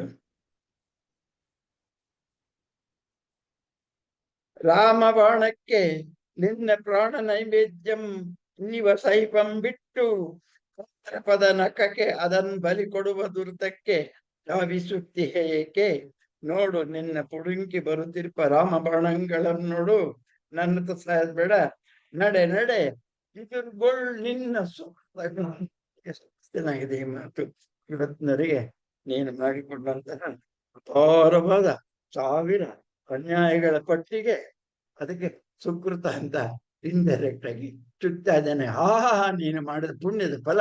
ಓ ರಾಮ ಬಾಣ ಬರ್ತಾ ಇದೆ, ನಿನಗೆ ಸ್ವಲ್ಪ ಇದೆಯ ಫಲವನ್ನ, ಪುಣ್ಯದ ಫಲವನ್ನು ಸಲ್ಲಿಸುವುದಕ್ಕಾಗಿ ರಾಮದೇವರು ನಿನಗೆ ಅನುಗ್ರಹವನ್ನು ಕಳಿಸ್ಕೊಡ್ತಾ ಇದ್ದಾರೆ. ಹಾಕೊಂಡು ಹಾರ್ ಅಂತ ಹೇಳಿ ಗರುಡ ಅಲ್ಲಿ ಹೋಗ್ತಾ ಇದ್ದಾನೆ, ಹಾರೋಗ್ತಾನೆ. ಇಲ್ಲಿ ಮತ್ತೆ ಅಲ್ಲ, ಗರುಡ ಅಂದ್ರೆ ಸರಿ, ಗರುಡ ಆಗ್ಲೇ ಹೋಗಿದ್ದಾನೆ. ಎಚ್ಚರಿಸಿ ಈ ಸಂಪಾತಿ ತಲೆಯ ಸಹಿತವಾಗಿ ತನ್ನ ಲೋಕಕ್ಕೆ ಹೋಗ್ತಾನೆ. ತಿರುಗಿದ ನಿತ್ತ ತೇರಿಗೆ ನಿಶಾಚರಂ, ಬತ್ತಳಿಕೆ ಬೆತ್ತಿತನೆ ಕತ್ತರಿಸಿದನು ಹಗೆಯ ಕೂರ್ಗೋಲ್ಗಳಂ. ರಾಮನ 1000 ಬಾಣಗಳನ್ನ ಕತ್ತರಿಸ್ತಾ ಇದ್ದಾನೆ. ಕ್ಷಣ ಮಾತ್ರಕ್ಕೆ ಸೆಕೆಂಡಿಗೆ 100 ಬಾಣಗಳನ್ನು ಬಿಡುವ ಸಾಮರ್ಥ್ಯ ಉಳ್ಳವರು ಮತ್ತು ಅಷ್ಟೇ ವೇಗದಲ್ಲಿ ಅದನ್ನು ಕತ್ತರಿಸಬಲ್ಲವರು ಕೂಡ ಸಾಧಾರಣ ಯುದ್ಧರಂಗದ ಯುದ್ಧಾಳುಗಳು ಇವರೆಲ್ಲ. ಹಾಗೆ ರಥದ ಮೇಲೆ ಕುಳಿತು ಇಷ್ಟೆಲ್ಲ ಅಲ್ಲಿ ತಮಾಷೆ ನಡೀತಾ ಇರುವಾಗಲೂ ಅವನು ಕೈನಲ್ಲಿ 100 ಬಾಣಗಳನ್ನು ಕತ್ತರಿಸುವ ಚಮತ್ಕಾರವನ್ನು ತೋರ್ತಾ ಇದ್ದಾನೆ. ಏತಕ್ಕಿಂತಳ್ವೆ ಮಾತಲಿ ಲೀಲಾವತಾರಿ. ಎಷ್ಟೊಳ್ಳೆ ಸಂಬೋಧನೆ. ಕುವೆಂಪು ನಮಗೆ ಜ್ಞಾಪಿಸ್ತಾರೆ. ಯಾರು ಯುದ್ಧ ಮಾಡ್ತಾ ಇರೋದು ಮರಿಬೇಡಿ. ಲೀಲಾವತಾರಿ ತಲೆಗಳಂ ರಾಕ್ಷಸೇಶ್ವರನ ತಲೆಗಳನ್ನ ಕತ್ತರಿಸು. ಮಾತಲಿ ಇಂತು ಬೇಡಲ್ ಮೈಥಿಲೀಶ್ವರಂ. ಸೀತಾರಾಮ ಅಂತ ಹೇಳ್ಬೇಕು. ಮೈಥಿಲಿ ಅಂದ್ರೆ ಸೀತೆ, ಬರೀ ರಾಮ ಅನ್ನೋ ಹಂಗಿಲ್ಲ. ಸೀತಾಪೂರ್ವ ರಾಮ. ಚಿಂತೆಯಿಂದ ಹೇಳ್ತಾನೆ, ನಿನಗದಂ ಪೇಳ್ವೆ ನಿಂತುಟೋ ಇಂದ್ರ ಸೇರ ಸಾರಥಿ ಪತಿವ್ರತ ಸತ್ಸತಿ ಇರ್ಪಳೀದಂಗೆ. ನನ್ಗೊಂದು ಸಣ್ಣ ಟ್ರಬಲ್ ಏನಂದ್ರೆ, ಮಂಡೋದರಿ ಅದೆಷ್ಟು ಪ್ರತಿವ್ರತೆ ಅಂದ್ರೆ, ನಾನು ಮಂಡೋದರಿಯನ್ನ ಅವಗಣನೆ ಮಾಡಿ ರಾವಣನ ಜೀವ ತಕೊಳ್ಳೋ ಹಾಗಿಲ್ಲ. ಆ ಜೀವಕ್ಕೆ ಮಂಡೋದರಿಯ ಸತೀತನದ ಸಾಧಿತನದ ತಪಶಕ್ತಿಯ ಕವಚ ತೊಟ್ಟಿದೆ. ಕವಚವನ್ನು ಬೇಯಿಸೋಕೆ ನನಗೆ ಆಗಿಲ್ಲ, ಆದ್ದರಿಂದ ಏನ್ ಮಾಡ್ಬೇಕಂತ ಯೋಚಿಸ್ತಾ ಇದ್ದೇನೆ. ಸರಿ ಸರಿ, ಅದಕ್ಕೆ ಉಪಾಯ ಇದೆ. ಸಾತ್ವಿಕ ರೂಪದಿಂ ಕೊಲ್ಲಲಾಗದು, ಆದ್ದರಿಂದ ಅಪ್ರಾಕೃತ ರೀತಿಯಿಂದ ಬಾಣಗಳನ್ನು ಪ್ರಯೋಗ ಮಾಡಿ ಈ ರಾವಣನನ್ನು ತೆಗೆದಿದ್ದೇನೆ. ರಾಮದೇವರಿಗೂ ಕೂಡ ಯುದ್ಧ ಚಾತುರ್ಯ, ನೆಪಗಳು ಉಪಾಯಗಳು ಗೊತ್ತು. ಸಾವಿರ ಸಾವಿರ ವಿಧವಾದ ಮಂತ್ರಾಸ್ತ್ರಗಳನ್ನು ಏಕಕಾಲದಲ್ಲಿ ಹೊಡೆಯುವ ಮೂಲಕ ಇಂದ್ರಜಿತ್ತು ರಾತ್ರಿ ಯುದ್ಧಗಳನ್ನು ಮಾಡಿ ಬಂಕ್ ಮಾಡಿದ್ನಲ್ಲ ರಾಮನಿಗೆ, ಹಾಗೆ ಇವನು ಕೂಡ ನೂರಾರು ಸಾವಿರ ಮಂತ್ರ ಬಾಣಗಳನ್ನು ಬಿಡೋಕ್ ಶುರು ಮಾಡಿದಾಗ ಅವನು ಗಡಿಬಿಡಿ ಆಗ್ತಾನೆ ಅಂತ ಹೇಳಿ. ನೇರ ಯುದ್ಧ ಅಲ್ಲ, ಇದೊಂಥರ ವಕ್ರ ಬುದ್ಧಿಯಿಂದ ಮಾಡುವಂತಹ ಯುದ್ಧ. ಪತಿವ್ರತ ಸತೀರ್ಪಳಿ ತಂಗೆ ವ್ಯರ್ಥ ಮಪ್ಪುವೆ ನನ್ನ ಮಂತ್ರಾಸ್ತ್ರಗಳು. ಕೆಮ್ಮ ನಿಂತು ಸುಮ್ನೆ ನಾನೀತನಂ ಕೊಲ್ಲಲೊಂದು ಉಪಾಯಮಂ ಪೂಡಿ ಸೋಲವೇಳ್ಕಲ್ಲದಿರೆ ಎಲ್ಲರಿಗೆ ಬೇರೆ ರೀತಿ ನನಗೆ ಗೆಲುವು ಸಾಧ್ಯ ಇಲ್ಲ ಅಂತೇಳಿ ಹೀಗೆ ಹೇಳಿ ಮಹಾಸ್ತ್ರಗಳನ್ನು ತೆಗೆದು ಮಂತ್ರಪೂರ್ವಕವಾಗಿ ಬ್ರಹ್ಮಾಸ್ತ್ರ ಬಿಟ್ಟು ಉಳಿದ ಆಲ್ಮೋಸ್ಟ್ ಎಲ್ಲ ಚಿಲ್ಲರೆ ಅಸ್ತ್ರಗಳನ್ನು ಕೂಡ ಏಕಕಾಲವಾಗಿ ಇಂದ್ರಾಸ್ತ್ರ, ಆಗ್ನೇಯಾಸ್ತ್ರ, ವಾರುಣಾಸ್ತ್ರ ಇತ್ಯಾದಿ ಹಲವು ಅಸ್ತ್ರಗಳಿಗೆ ಮಂತ್ರಪೂರ್ವಕವಾಗಿ ಆಯಾಯ ದೇವತೆಗಳನ್ನ ಆವಾಹನೆ ಮಾಡಿ ಆ ದೇವತೆಗಳನ್ನೇ ನನ್ನ ಪರವಾಗಿ ಯುದ್ಧಕ್ಕೆ ಕಳಿಸುವಂತಹದ್ದು ಮಂತ್ರಾಸ್ತ್ರಗಳ ಪ್ರಯೋಗದ ಯುದ್ಧ ರೀತಿ. ಆ ರೀತಿ ರಕ್ತರೌದ್ರವನ್ನ ಮಾಡ್ತಾ ಇದ್ದಾನೆ. ಆಕಾಶ ಕೆಂಪೇರಿತು ಸೂರ್ಯನಿಂದಲ್ಲ, ಚೆಲ್ಲಿದ ರಾಮನ ಕೈನ ಸಿಂಜನಿಯಿಂದ ಹಾರಿದ ರಕ್ತ ಸಮುದ್ರ. ಆಕಾಶವೇ ರೌದ್ರವಾಯಿತು, ಕೆಂಪಾಯಿತು, ಬೈಗಾಯಿತು, ಬೈಗುಂದು ಸಂಜೆಯ ಕೆಂಪು ಕಂಡಿತು. ಮುಂದಕ್ಕೆ ಪರಿದನ್ ಎತ್ತಿದನ್ ರುದ್ರ ತ್ರಿಶೂಲೋಪಮ ಮಹಾಶೂಲಮನ್. ರಾವಣ ಏನು ಹುಡುಗಾಟಕ್ಕೆ ಬಂದಿದ್ದಾನ, ತಮಾಷೆ ಬಂದಿದ್ದಾನ? ಇಂತಹ ಚಿಲ್ಲರೆ ಯುದ್ಧಗಳನ್ನ, ವೀರರ ಮಂಗಾಟಗಳನ್ನ ಅವನು ಎಷ್ಟು ನೋಡಿದ್ದಾನೋ, ಇನ್ನು ಉಪಯೋಗ ಇಲ್ಲ, ಇವನು ಮುಗಿಸೇ ಬಿಡ್ಬೇಕಂತೇಳಿ ಸಾಕ್ಷಾತ್ ತ್ರಿಶೂಲವನ್ನು ತೆಗೆದು ಹೊಡಿತಾನೆ. ಎಂತೆಂತಹ ವೀರ ದೇವಾದಿ ದೇವತೆಗಳನ್ನ, ಅಷ್ಟ ದಿಕ್ಪಾಲಕರನ್ನ ಮಲಗಿಸಿದ ಯಮ ಸಹಿತವಾಗಿ ಈ ಶೂಲ ಇವತ್ತು ರಾಮನ ಕಡೆಗೆ ಬರ್ತಾ ಇರುವಾಗ ನಿಜವಾಗಿ ಗಾಬರಿ ಆಗುತ್ತೆ. ಯಾರಿಗೆ? ವಿಭೀಷಣಗೆ. ಅವನಿಗೆ ಎಲ್ಲ ಇಷ್ಟೇ ಗೊತ್ತು, ಹನ್ನೊಂದು ಯುದ್ಧಗಳ ಕಥೆಯೂ ಗೊತ್ತು. ಯಾವ್ಯಾವ ತರಹ ಬಾಣಗಳನ್ನ ಯಾರ್ಯಾರಿಗೆ ಯಾವ್ಯಾವ ಹೊಡೆದಿದ್ದೋಳನ್ನೋ ಲೆಕ್ಕನೂ ಗಣತಿನೂ ಗೊತ್ತಾದ್ದರಿಂದ ಈಗ ಯುದ್ಧಕ್ಕೆ ಒಂದು ರೀತಿಯ ತೀವ್ರತೆ ಬಂದಿದೆ. ಜ್ವರ 104 ಹೇಳಿದೆ. ಪರಿದನ್ ಎತ್ತಿದನ್ ರುದ್ರ ತ್ರಿಶೂಲಮನ್. ಗುರಿಟ್ಟ ನೆದೆಗೆ ರಾಘವಗೆ ಅಗ್ನಿಯ ಬುಗ್ಗೆ ರೋಷ ಭೀಷಣ ಯಮನ ನಾಲಿಗೆಯಂತೆ. ಇಳಿಸ್ಬೇಕಾಗಲ್ಲ, ಎಂಜಾಯ್ ಮಾಡಿ. ಬರ್ತಾ ಇರೋ ಬಾಣ ಯಮನ ನಾಲಿಗೆಯಂತೆ ಜೀವನಕ್ಕೆ ಬರ್ತಾ ಇದೆ. ನಿಮಿರಿದುದು ದಿಕ್ಕಂ ನೆಕ್ಕಿ ನೊಣೆವಂತೆ. ಬಾನೊಳಿದ ರಾಕ್ಷಸ ಜಯಾಕಾಂಕ್ಷಿಗಳು ಹಿಗ್ಗಿ ಈ ರೌದ್ರತೆಗೆ ಸುರರ್ ಕುಗ್ಗಿ. ರಾಕ್ಷಸರು ಹೊಗೆ ಅಂದ್ರೆ ದೇವತೆಗಳು ತಾಳ್ಮಕ್ಕೆ ಹೊತ್ಕೊಂಡು ವಿಜಯನಪ್ಪ ತ್ರಿಶೂಲ ಬಂದ್ಬಿಡ್ತಲ್ಲ ಅಲ್ಲಿ ಅಂತೇಳಿ. ಬಲ್ ಬಿಡಿದುದೈ ಪರಮ ಶಿವಪಾದಮಂ. ಅದೇಂ ಪ್ರಾರ್ಥನೆಯ ಬಲವೋ ಅವರಲ್ಲಿ. ರಾವಣನೇ ತಾಂ ಸ್ವಯಂ ಪ್ರಾರ್ಥಿಸಿದನ ಮಹಾಶೀಲಮಂ. ರಾಮನ ಅಸುಮಂಗಲಾರ್ಥಂ. ಬಹಳ ಸುಂದರವಾದಂತಹ ಒಂದು ತಿರುವನ್ನ ಕವಿ ಇಲ್ಲಿ ಕೊಡ್ತಾ ಇದ್ದಾನೆ. ಹಾಗೆ ಜೋರಾಗಿ ವೇಗವಾಗಿ ಬರ್ತಾ ಇರುವಂತಹ ಶೂಲ, ಅದರ ಪರಿಣಾಮ ಏನು ಓದೋದು, ಅಲ್ಲಿ ನೆರೆದಿರುವ ಸಹಸ್ರ ದೇವತೆಗಳಿಗೆ ಗೊತ್ತಿರೋದ್ರಿಂದ 33 ಕೋಟಿ ಅಂತ ಲೆಕ್ಕ. ಅವರೆಲ್ರಿಗೂ ಇದು ಲೆಕ್ಕ ಗೊತ್ತು, ಶೂಲದ್ದೇನು ಅಂತೇಳಿ. ಒಂದಲ್ಲ ಒಂದ್ ದಿವಸ ಏಟ್ ತಿಂದವ್ರೆ. ಆದ್ದರಿಂದ ಅಷ್ಟೇ ಅಲ್ಲ, ಸ್ವತಃ ರಾವಣನಿಗೂ ಗೊತ್ತು ನನ್ನ ಶೂಲ ವ್ಯರ್ಥ ಹೋಗುವುದಲ್ಲ. ಕಾಕರ್ಸನ ಕಥೆಯಲ್ಲಿ ನೀವು ನೋಡಿದ್ದೀರಿ. ರಾಮ ಕಾಕಿಗೆ ಹೇಳುತ್ತೆ, ಕಾಕ ರೂಪದ ಹಸುರನಿಗೆ, ನೀವು ಯಾರು ನಿನಗೆ ರಕ್ಷೆ ಕೊಡದೆ ನನ್ನಲ್ಲಿಗೆ ಬಂದೆ ಆದ್ರೆ ನಾನೇ ಸಹಾಯನಾಗಿದ್ದೇನೆ. ಒಮ್ಮೆ ಬ್ರಹ್ಮಾಸ್ತ್ರವನ್ನು ಬಿಟ್ರೆ ಅದನ್ನು ವಿಚಾರ ಮಾಡಕ್ಕಾಗಲ್ಲ, ಅದನ್ನು ಪರಿಣಾಮ ಮಾಡೇ ಮಾಡುತ್ತಾದ್ರಿಂದ ನಾನು ತತ್ವವನ್ನ ಉಪಸಂಹರಿಸೋಕ್ ಸಾಧ್ಯ ಇಲ್ಲ. ಆದ್ರಿಂದ ಏನ್ ಮಾಡ್ಲಿ, ಕೆಲಸ ಮಾಡು, ನೀನ್ ಯಾವ್ದಾದ್ರು ಒಂದು ಅಂಗವನ್ನ ತೆಗಿ ಅಂತ ಹೇಳ್ತೀನಿ, ತೆಗೀತೆ, ಅದಕ್ಕೂ ಶಾಂತಿ ಆಗುತ್ತೆ, ನಿನಗೂ ಒಳ್ಳೇದಾಗುತ್ತೆ ಅಂತ ಹೇಳಿ ಅವನನ್ನೇ ಕೇಳಿ ಅವನು ಇಷ್ಟಪಟ್ಟ ಒಂದು ಅಂಗವನ್ನ, ಕಾಕಾಸವನ ಕಣ್ಣನ್ನ ತೆಗಿತಾನೆ ಅನ್ನೋದು ಕತೆ. ಹಾಗೆ ಬಾಣ ಬಿಡಕ್ಕುಂಟು, ಆದ್ರೆ ಅದನ್ನು ಉಪಕ್ರಮಿಸೋದಕ್ಕೆ ಬಿಡೋನಿಗೆ ಸಾಧ್ಯ ಇಲ್ಲ. ಆದ್ರಿಂದ ತನ್ನ ಈ ತ್ರಿಶೂಲ ರಾಮನನ್ನ ಸಾರಿಸ್ತೇನೆ ಗೊತ್ತಿರೋದ್ರಿಂದ ಕೈ ಮುಗಿತಾನೆ ರಾವಣ. ರಾಮನನ್ನು ಕೊಲ್ಲಬೇಡ, ರಾಮ ಸಾಯಬಾರ್ದು. ಸ್ವಯಂ ಪ್ರಾರ್ಥಿಸಿದಂ ಮಹಾಶೇಲ ಸುಶೂಲಮಂ ರಾಮನ ಸುಮಂಗಳಾರ್ಥಂ. ಇದೊಂದು ರೀತಿ ಭೀಮ ಮುಖ್ಯ ಹೋದಾಗ ಗಾಳಿ ಹಾಕಿ ಎಬ್ಸಿದ್ನಂತೆ ದುರ್ಯೋಧನ. ಕೆಳಕ್ ಬಿದ್ದವ್ರು ಹೊಡೆಯೋದು ಅದೇನ್ ದೊಡ್ಡಸ್ತಿಗೆ ಅಂತ ಹೇಳಿ ಅವನನ್ನು ಗಾಳಿ ಹಾಕಿ ಎಬ್ಸಿ ನೀರು ಕುಡ್ಸಿ ಕೊಟ್ಟು ಬಾರೋ ಯುದ್ಧಕ್ಕೆ ಅಂತ ಕರೆದು ಆಮೇಲೆ ಯುದ್ಧ ಮಾಡಿ ಅವನ ಕೈಲಿ ಎಡ್ತೀನಿ ಸತ್ತ ಅಂತ. ಅಂದ್ರೆ ಸತ್ತ ಗೆದ್ದ ದುರ್ಯೋಧನ. ಇಲ್ಲಿ ಒಂದ್ ರೀತಿ ಅದೇ ತರ ಆಗ್ತಾ ಇದೆ ಅಂತ ಕಾಣ್ತಾ ಇದೆ. ಸಂದರ್ಭ ಸಿಕ್ಕಿದಾಗ ನಾನು ತನ್ನ ಬಾಣಕ್ಕೆ ಬೇಡ್ತಾನೆ, ಓ ಶಿವನೇ, ದಯವಿಟ್ಟು ಅವನನ್ನ ಕೊಲ್ಲಬೇಡ, ಯಾಕಂದ್ರೆ ನಾನ್ ಮಂಡೋದರಿಗೆ ಪ್ರಾಮಿಸ್ ಮಾಡಿದ್ದೀನಿ, ಅವನನ್ನ ಜೀವ ಸಹಿತ ಹಿಡ್ಕೊಂಡು ಬರ್ತೀನಿ, ನಿನ್ನಾಣೆ ಕೊಲ್ಲೋಲ್ಲ. ಸೀತೆಗೆ ನಾನು ರಾಮನನ್ನ ಪ್ರೀತಿಪೂರ್ವಕವಾಗಿ ಅರ್ಪಿಸಬೇಕು, ಅದಕ್ಕಾಗಿ ನಾನು ಇವತ್ತು ಯುದ್ಧಕ್ಕೆ ಹೋಗ್ತೇನೆ, ಕೊಲ್ಲಕ್ಕಲ್ಲ ಅಂತ ಹೇಳಿ ಬಂದಿದ್ದಾನೆ. ದೇವರಿಗೆ ಕೇಳ್ತಾನೆ, ನೀನು ನನಗೆ ಅನುಗ್ರಹಿಸೋದಕ್ಕೆ ನನ್ನ ಪರವಾಗಿ ಯುದ್ಧಕ್ಕೆ ಬಂದಿರೋ ಸರಿ, ಆದ್ರೆ ನನಗೆ ಬೇಕಾಗಿರೋದು ಶತ್ರುವಿನ ಪ್ರಾಣಹರಣ ಅಲ್ಲ, ಉಳಿಸು. ಆಯುಧವರೆಣ್ಯ ಹೇ ಸರ್ವಶೂಲ ಗುರುದೇವ, ದುರ್ಗಾ ಹಸ್ತ ಸಂಸರ್ಗ ಮಹಿಮಾ ಅಮೋಘ ವೀರ್ಯ ಪ್ರಾಣ. ಇವಾಗ ಅದೆಷ್ಟು ಒಳ್ಳೆಯ ಮಾತುಗಳ ವಿವರಣೆಯನ್ನು ಕೊಡ್ತಾರೆ ನೋಡಿ. ದುರ್ಗಾ, ಇಡೀ ಜಗತ್ತನ್ನೇ ತಲ್ಲಣಗೊಳಿಸುವ ಪಾರ್ವತಿ ದೇವಿ, ಆದಿಶಕ್ತಿ, ಮಹಾಶಕ್ತಿ.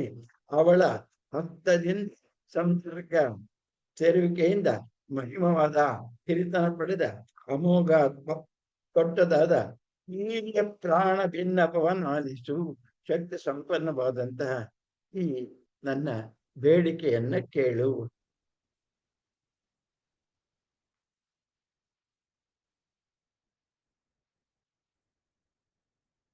ಏನ್ ಬೇಡಿಕೆ? ನಿನ್ನ ನೇಗಳು ನಾನು ಈ ತರ ಯಾವತ್ತೂ ಪ್ರಾರ್ಥಿಸಿಲ್ಲ. ಬಾಣ ಬಿಡೋದು, ನೀನು ಹೋಗಿ ನಾನು ಕೆಲಸ ಮಾಡ್ಕೊಡೋದು, ಇಷ್ಟೇ ಇವತ್ತವರೆಗೆ ಅಭ್ಯಾಸ. ಆದ್ರೆ ಇವತ್ತು ನೀನು ನನ್ನ ಕೆಲಸವನ್ನ ಮಾಡಬೇಡ ಅಂತ ಕೇಳ್ಕೊತಾ ಇದ್ದೀನಿ. ನಾನೆಂದು ಇಂತುಟುಂ ಆಂ ನಿನ್ನಂ ಪ್ರಾರ್ಥಿಸಿದೆನಿಲ್ಲ, ನಿನ್ನ ನೊಂಪಿಯ ಬಲ್ಲೆ ನಾಂ.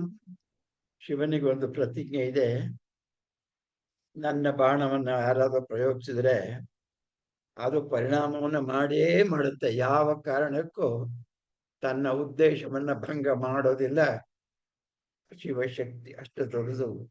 ಹಾಗೆ ಒಂದು ವೇಳೆ ಅದು ಎದುರಾಳಿಯ ಹರಣವನ್ನ ತೆಗೆದೇ ಇದ್ರೆ ಅದು ಪರಮಾತ್ಮನಾದ ಶಿವನಿಗಾಗಬಹುದಾದ ಸೋಲು. ಅವನನ್ನ ಮಂತ್ರಪೂರ್ವಕ ಆಹ್ವಾನ ಮಾಡಿ ಆಜ್ಞೆ ಮಾಡಿ ಶತ್ರು ತಲೆಯನ್ನ ತೆಗೆಯಂದ್ಮೇಲೆ ತೆಗಿಬೇಕು. ನಿನ್ನ ಪ್ರತಿಜ್ಞೆ ಅದು. ದೇವರೇ ನಮಸ್ಕಾರ ಮಾಡ್ತೀನಿ, ನಿನ್ ಪ್ರತಿಜ್ಞೆಗೆ ಒಂದು 5% ಭಂಗ ಬಂದ್ರು ಪರವಾಗಿಲ್ಲ, ನಿನ್ನ ಪರಮ ಭಕ್ತನಾದ ನಾನು ಕೈ ಮುಗಿದು ಬೇಡ್ತೇನೆ, ದಯವಿಟ್ಟು ಕೊಲ್ಲಬೇಡ.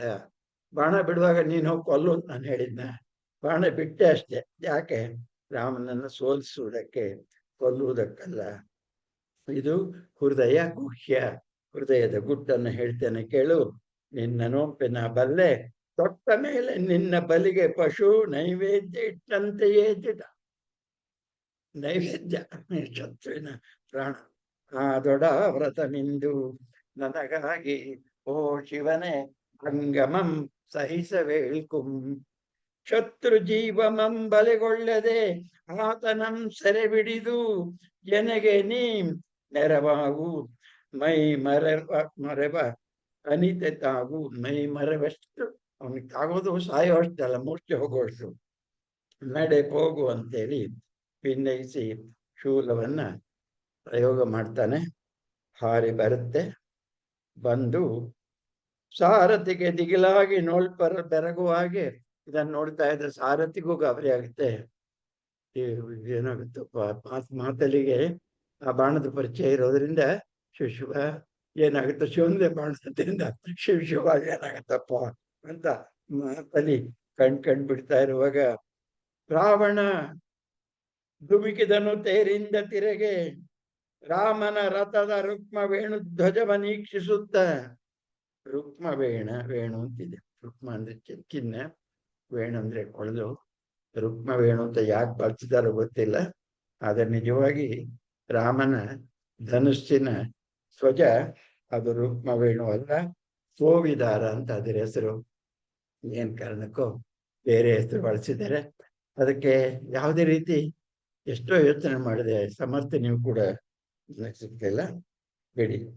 ರಾಮನ ರಥದ ರುಕ್ಮ ವೇಣು ಧ್ವಜವನೀಕ್ಷಿಸುತ್ತ ದಿಶೆಗೆ ಬೇರೆ ಅದುರೆ ಭೂಮಿಯ ಮೇಲೆ ರಾವಣ ದುಡುಮ್ಮಂತ ಕೆಳಗಿಳಿದು ರಾಮನ ಕಡೆಗೆ ಹೋಗ್ತಾ ಇರುವಾಗ ಅಪೂರ್ವವಾದ ಬಾಣವನ್ನು ಪ್ರಯೋಗ ಮಾಡಿರುವಾಗ ಏನೋ ಒಂದು ಅನಾಹುತ ಈಗ ಆಗೇ ಬಿಡುತ್ತೆ ಅಂತ ಎಲ್ಲರೂ ಕೂಡ ತುದಿ ಬೆರಳಿನಲ್ಲಿ ನಿಂತು, ಹಿಂಡಿ ಮೇಲೆ ನಿಂತಿಲ್ಲ, ತುದಿ ಬೆರಳಲ್ಲಿ ನಿಂತು ಕತ್ತನ್ನು ಉಚ್ಚ ಮಾಡಿ ನೋಡ್ತಾ ಇರುವಾಗ ಭೂಮಿ ಅದರಿತು, ವಾನರ ಸೈನ್ಯ ಬೆದರಿತು, ಚದರಿ ದೆಸೆಗೆ ಓಡಿತು. ದೇವತೆಗಳು ಮುಖಕ್ಕೆ ವಿಸ್ಮಯದ ಭಯವನ್ನ ತುಳಿಸಿಕೊಂಡರು. ಧಾವಿಸಿದನ ದೃಢ ಮನೋರಥಂ ದೈತ್ಯಂ ರಾವಣಂ ಖಡ್ಗಮಂ ಕಲ್ಲಿ ಪಿಡಿದ. ರಾಮನಿಗೆ ಹೊಡೆಯೋದಕ್ಕೆ ದಶಾನನ ನುಗ್ಗಿ ಬಂದಿದ್ದಾನೆ. ಗೆಲ್ ದಶಾನನ ಅಂತ ಇಡೀ ಲಂಕಾಪಟ್ಟಣದ ರಾಕ್ಷಸರೆಲ್ಲ ಒಂದೇ ಸಮನೆ ಕೂಗಿರುವಾಗ ವೈರಿ ವಕ್ಷದ ಎದೆಗೆ ಲಕ್ಷ್ಯಕ್ಕೆ ಅಭಿಮಂತ್ರಣಂಗೈದು ಮಂತ್ರ ಹೇಳಿ ರಾಕ್ಷಸೇಶ್ವರ ಎಸೆದ ಶೂಲ ಅಂಬರಕ್ಕೆ ಏರುವ ತಪ್ತ ಕಾಂಚನ ದೀಪ್ತ ಪಥವನ್ನು ಅವಲೋಕಿಸಿ ಬಾಣ ಬಿಟ್ಟಿದ್ದಾನೆ. ಹಾರಿ ಬರ್ತಾ ಇದೆ. ಅದು ಅಪೂರ್ವವಾದ ಕಾಂತಿಯನ್ನ, ತೇಜಸ್ಸನ್ನ ಚಿಮ್ಮುತ್ತಾ ಇದೆ. ಕಾಂಚನ ಚಿನ್ನದ ದೀಪ್ತ ಹೊಳೆಯುತ್ತಾ ಇರುವಂತಹ ಆಕಾಶ ಪಥದಲ್ಲಿ ಬರ್ತಾ ಇರುವಂತಹ ಬಾಣ. ದೇವರಾಜನ ರಥದ ಕುದುರೆ ಜ್ವಾಲಾ ಸಮಾಕುಲ ಮದಂ ಧೂಮಕೇತುವನ ರಾಮ ರಕ್ತಪಾನಾಸಕ್ತ ವೇಗದಿಂ ಬರ್ತಿರುವ ಬಾಣ ದೃಢ ಗಮನದಿಂ ಬಳಿ ಸಾರ್ದುದು ಅದಂ ರೌದ್ರ ತ್ರಿಶೂಲಮಂ ಕಂಡು ಮಾತಲಿಗೆ ಇನಿತು ಸಂಚಲಿಸಿದುದು ದೃಷ್ಟಿ ಪುಲಕಿಸುವ ಪಾಂಗಿನಿಂ ಪಾಂಗು ಕ್ರಮ ರೀತಿ ಪ್ರಕಂಪಿಸಿತು ವಾಗೆಯಂ ಹಿಡಿದ ಮುಷ್ಟಿ.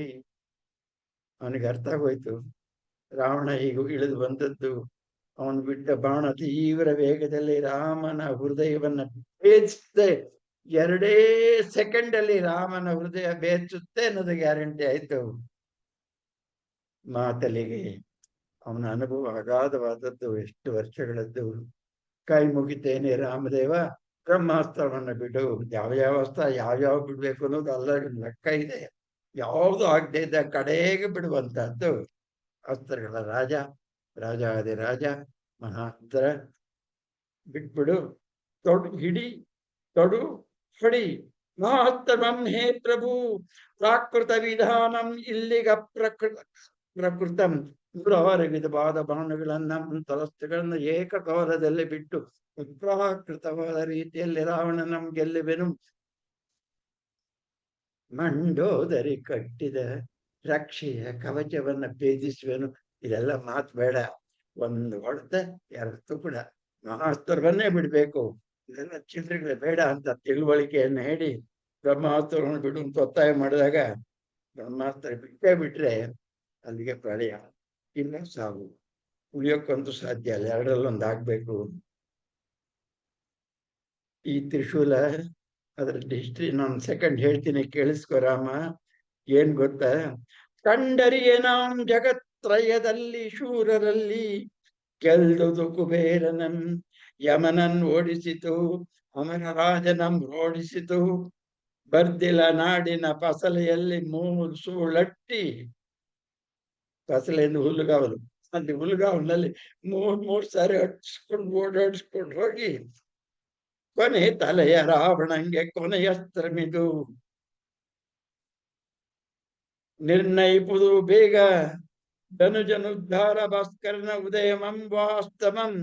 ಧನುಜನ ಉದ್ಧಾರ ಅಥವಾ ಕೊನೆ ತೀರ್ಮಾನ ಮಾಡು. ತೊಡು ಅಮೃತಮಯ ಪುಣ್ಯ ಬೇಳ ಯೋಗಮಂ ತೊರೆದು ಕಳೆಯದಿರಿ. ಈ ಒಂದು ಶುಭ ಮುಹೂರ್ತ ಕಳೆಯಬೇಡ.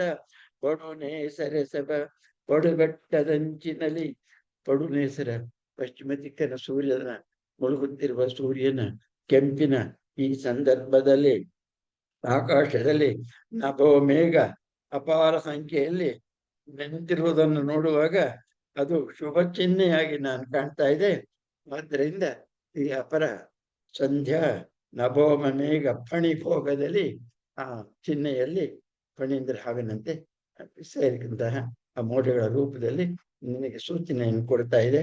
ಮಂಗಳ ರೂಪ ಅಂತೇಳಿ ಹೊಡಿ ಅಂದಾಗ ಮಾತಲಿ ಹೊರೆಯ ನೋಡಿ ಮಾತಿಲಿಯನಾದನ ಮೈಥಿಲಿ ಪ್ರಿಯನ್. ಏನ್ ಮಾಡ್ಬೇಕು ಗೊತ್ತಿಲ್ಲ ಅವನು. ಹಾಗೆಲ್ಲ ಸಣ್ಣ ಪುಟ್ಟಕ್ಕೆಲ್ಲ ದೊಡ್ಡ ದೊಡ್ಡ ಬಣ್ಣ ಬಿಡೋನಲ್ಲ, ಅಭ್ಯಾಸವಲ್ಲ. ಏನ್ ಮಹಾ ಅನ್ನುವಂತ ಒಂದ್ ಜಂಬನ ಇರ್ಬೋದು. ಕ್ಷತ್ರಿಯರಿಗೆ ಜಂಬ ಅನ್ನೋದು ಗುಣ. 16,000 ಜನ ರಾಕ್ಷಸರನ್ನ ನಾನು ಕೊಂದೆ ಅನ್ನೋದು ಅದು ಎಷ್ಟೋ ಸರಿ ತೊಡ್ಕೊಂಡಿದ್ದಾನು. ರಾಮನಂತವ್ರಿಗೂ ಕೂಡ ಈ ಜಂಬ ಇರುತ್ತೆ. ತೊಡು ಅಂದ್ಕೂಡ್ಲೆ ಬ್ರಹ್ಮಾಸ್ತ್ರ ತೊಡೋದಕ್ಕೆ ಹಿಂದ್ಲೆಟ್ ಹೊಡಿತಾನೆ. ಯಾಕಂದ್ರೆ ಹೇಳಿದ್ನಲ್ಲ, ಬ್ರಹ್ಮಾಸ್ತ್ರ ಅದು ಸಣ್ಣ ಪರಿಣಾಮ ಅಲ್ಲ, ದೊಡ್ಡ ಪರಿಣಾಮ ಮಾಡುತ್ತೆ. ಅದು ಒಂದ್ ಮನೆ ಮೇಲೆ ಬಾಂಬ್ ಹಾಕ್ತಾಗೆ, ಬಾಂಬ್ ಬಿದ್ದ ಮನೆ ಮಾತ್ರ ಅಲ್ಲ, ಅಕ್ಕಪಕ್ಕದ 100 ಮನೆಗಳು ಸಾಯ್ತವೆ ಅಲ್ವಾ. ಅಣ್ವಸ್ತ್ರ ವಿಕಿರಣ ಪ್ರಭಾವ ಎಷ್ಟು ದೊಡ್ಡದು ಅನ್ನೋ ಹಾಗೆ ಬ್ರಹ್ಮಾಸ್ತ್ರ ನಾವು ಅದಕ್ಕೆ ಹೋಲಿಸ್ಬೋದಾದ್ರೆ ಸುಲಭವಾಗಿ ಇದನ್ನ ಪ್ರಯೋಗ ಮಾಡಬೇಡ ಅಂತ ಉಪದೇಶ ಕೂಡ ಮಾಡಿರ್ತಾರೆ. ಮಂತ್ರೋಪದೇಶ ಮಾಡುವಾಗ ಬ್ರಹ್ಮೋತ್ತರ ತೊಡುವ ಬಗ್ಗೆ ಚಿಂತನೆ ಮಾಡಬೇಕು ಅಂತ ತಿಳುವಳಿಕೆ ಕೊಟ್ಟಿರ್ತಾರೆ.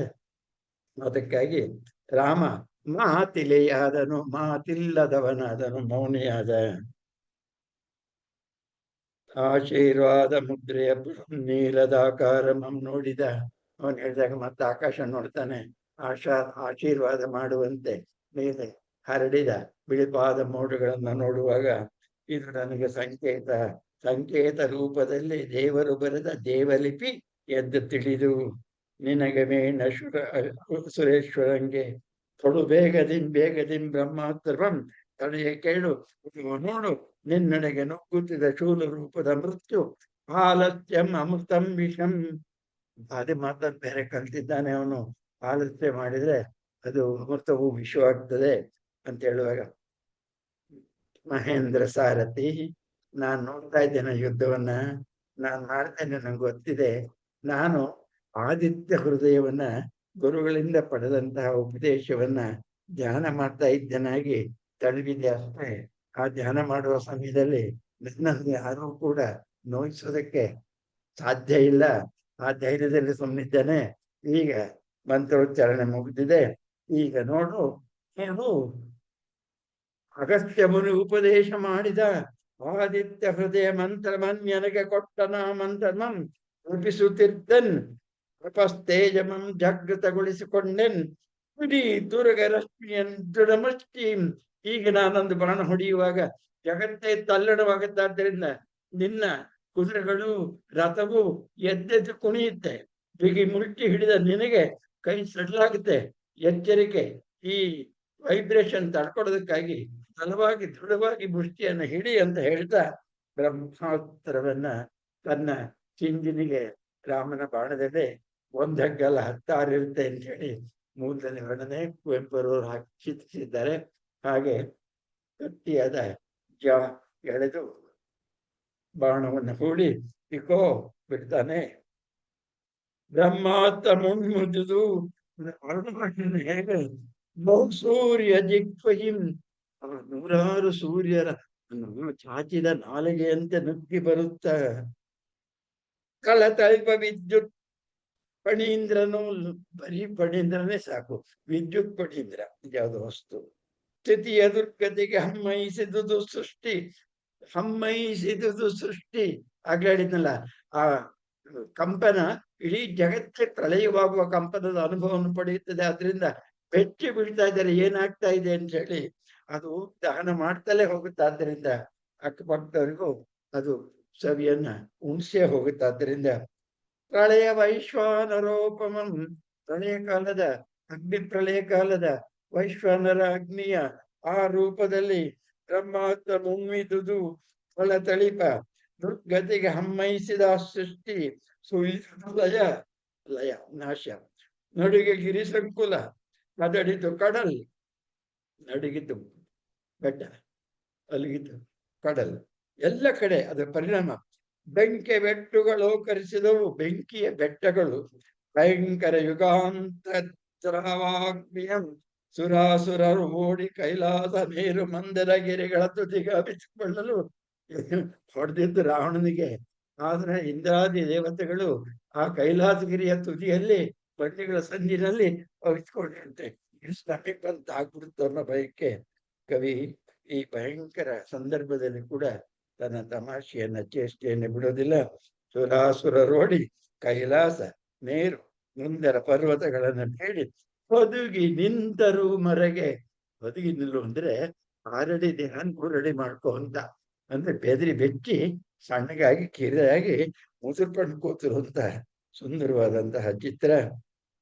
ಪುಂಕದೋಳ್ ಅಜನ ತೇಜಂ, ಬರ್ತಾ ಇರುವ ಬಾಣ ತ್ರಿಮೂರ್ತಿಗಳ ಸಾಮರ್ಥ್ಯವನ್ನು ಹೊತ್ತು ಬರ್ತಾ ಇದೆ. ಅದು ಬರೀ ಬ್ರಹ್ಮನವಲ್ಲ, ನೋಡಿ ನೋಡಿ ಅಲ್ಲಿ ವಿಷ್ಣು ಇದ್ದಾನೆ, ಶಿವ ಇದ್ದಾನೆ, ಇನ್ನು ಯಾರ್ಯಾರಿದ್ದಾರೆ ನೋಡಿ. ಪುಂಕದೋಳ್ ಅಜನ ತೇಜಂ, ಅದರ ಪಕ್ಕದಲ್ಲಿ ಬ್ರಹ್ಮ, ಮಧ್ಯ ವೈಷ್ಣವ ಚಿತ್ ತಪಶಕ್ತಿ, ಬರೀ ವೈಷ್ಣವಲ್ಲ, ವೈಷ್ಣವ ಚಿತ್ ತಪಶಕ್ತಿ. ಪುಂಕದೊಳಜ, ಮಧ್ಯದಲ್ಲಿ ವಿಷ್ಣು, ಮನೆಯೊಳಗೆ ಮನೆ ತನಗೆ ವಿನಯ ರುದ್ರಂಗೆ, ತಳೆಯ ರುದ್ರ ಇದ್ದಾನೆ. ಜಗತ್ತೇ ನಾಶ ಮಾಡಿ ಆಮೇಲೆ ಹೊಸ ಯುಗ ಬರ್ತದೆ. ಪ್ರತಿಯೊಂದು ಯುಗಾಂತದಲ್ಲಿ ಆ ಯುಗವನ್ನು ಮುಗಿಸುವ ಕಾಲದಲ್ಲಿ ಶಿವ ತಾನು ಭಯಂಕರವಾದ ನಾಟ್ಯವನ್ನಾಡಿ ಲಯಕಾರಕನಾಗ್ತಾನೆ ಅನ್ನೋದು. ಸೃಷ್ಟಿ ಸ್ಥಿತಿ ಲಯದಲ್ಲಿ ಲಯಕಾರ ಕಾರಣ ಕೆಲಸ ಶಿವನಿಗಿರೋದ್ರಿಂದ ಆತ ಬಾಣದ ತುದಿಯಲ್ಲಿ ಕುಳಿತು ಮುಟ್ಟಿದವನಿಗೆ ಕೊಲ್ಲಬೇಕು. ಹಾಗೆ ರಾಮನಾದ್ರೂ ಕೊಲ್ಲಬೇಕು, ಯಾರು ಉಳಿಯೋಕ್ ಸಾಧ್ಯ ಇಲ್ಲ. ಹಾಗೆ ರಾವಣನು ಕೂಡ, ಅವನಿಗೆ ಶಿವನ ರಕ್ಷೆ ಇದ್ರು ಕೂಡ ಈಗ ಬಾಣದಲ್ಲಿ ಶಿವನೇ ಬಂದಿರೋದ್ರಿಂದ ಏನಾಗ್ಬೋದು ಅನ್ನೋದನ್ನು ನೋಡೋಣ.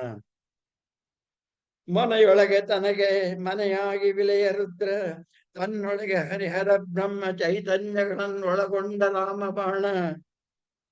ದಿವ್ಯಾಸ್ತ್ರಕ ತನ್ನ ರಾಮತ್ವ ಸತ್ವಮಂ ತುಂಬಿ, ಮೂರು ದೇವತೆಗಳಲ್ಲದೇನೆ ನಾಲ್ಕನೇದು ಇವರೆಲ್ಲರ ಸಾಮರ್ಥ್ಯಕ್ಕಿಂತ ಹೆಚ್ಚು ಮೂರು, ರಾಮ, ಇದು ಬ್ರಹ್ಮ ಪ್ಲಸ್ ವಿಷ್ಣು ಪ್ಲಸ್ ರುದ್ರ, ಈ ಮೂರು ಸಾಮರ್ಥ್ಯಕ್ಕೆ ಮಿಗಿಲಾದ ಇನ್ನು 4 ಕೋಟಿ 7 ಸಾಮರ್ಥ್ಯ. ಇನ್ನು 4 ಯಾವುದೇ ಈ ರಾಮನ ಇಂಡಿವಿಜುವಲ್ ಸಾಮರ್ಥ್ಯ. ಈ ಸಾಮರ್ಥ್ಯವನ್ನು ಆ ಬಾಣಕ್ಕೆ ತುಂಬಿ ಅಕೋ ರಾವಣನೆಡೆಗೆ ಬಿಟ್ಟ. ಏನಾಗ್ಬೋದು ಹೇಳಿ?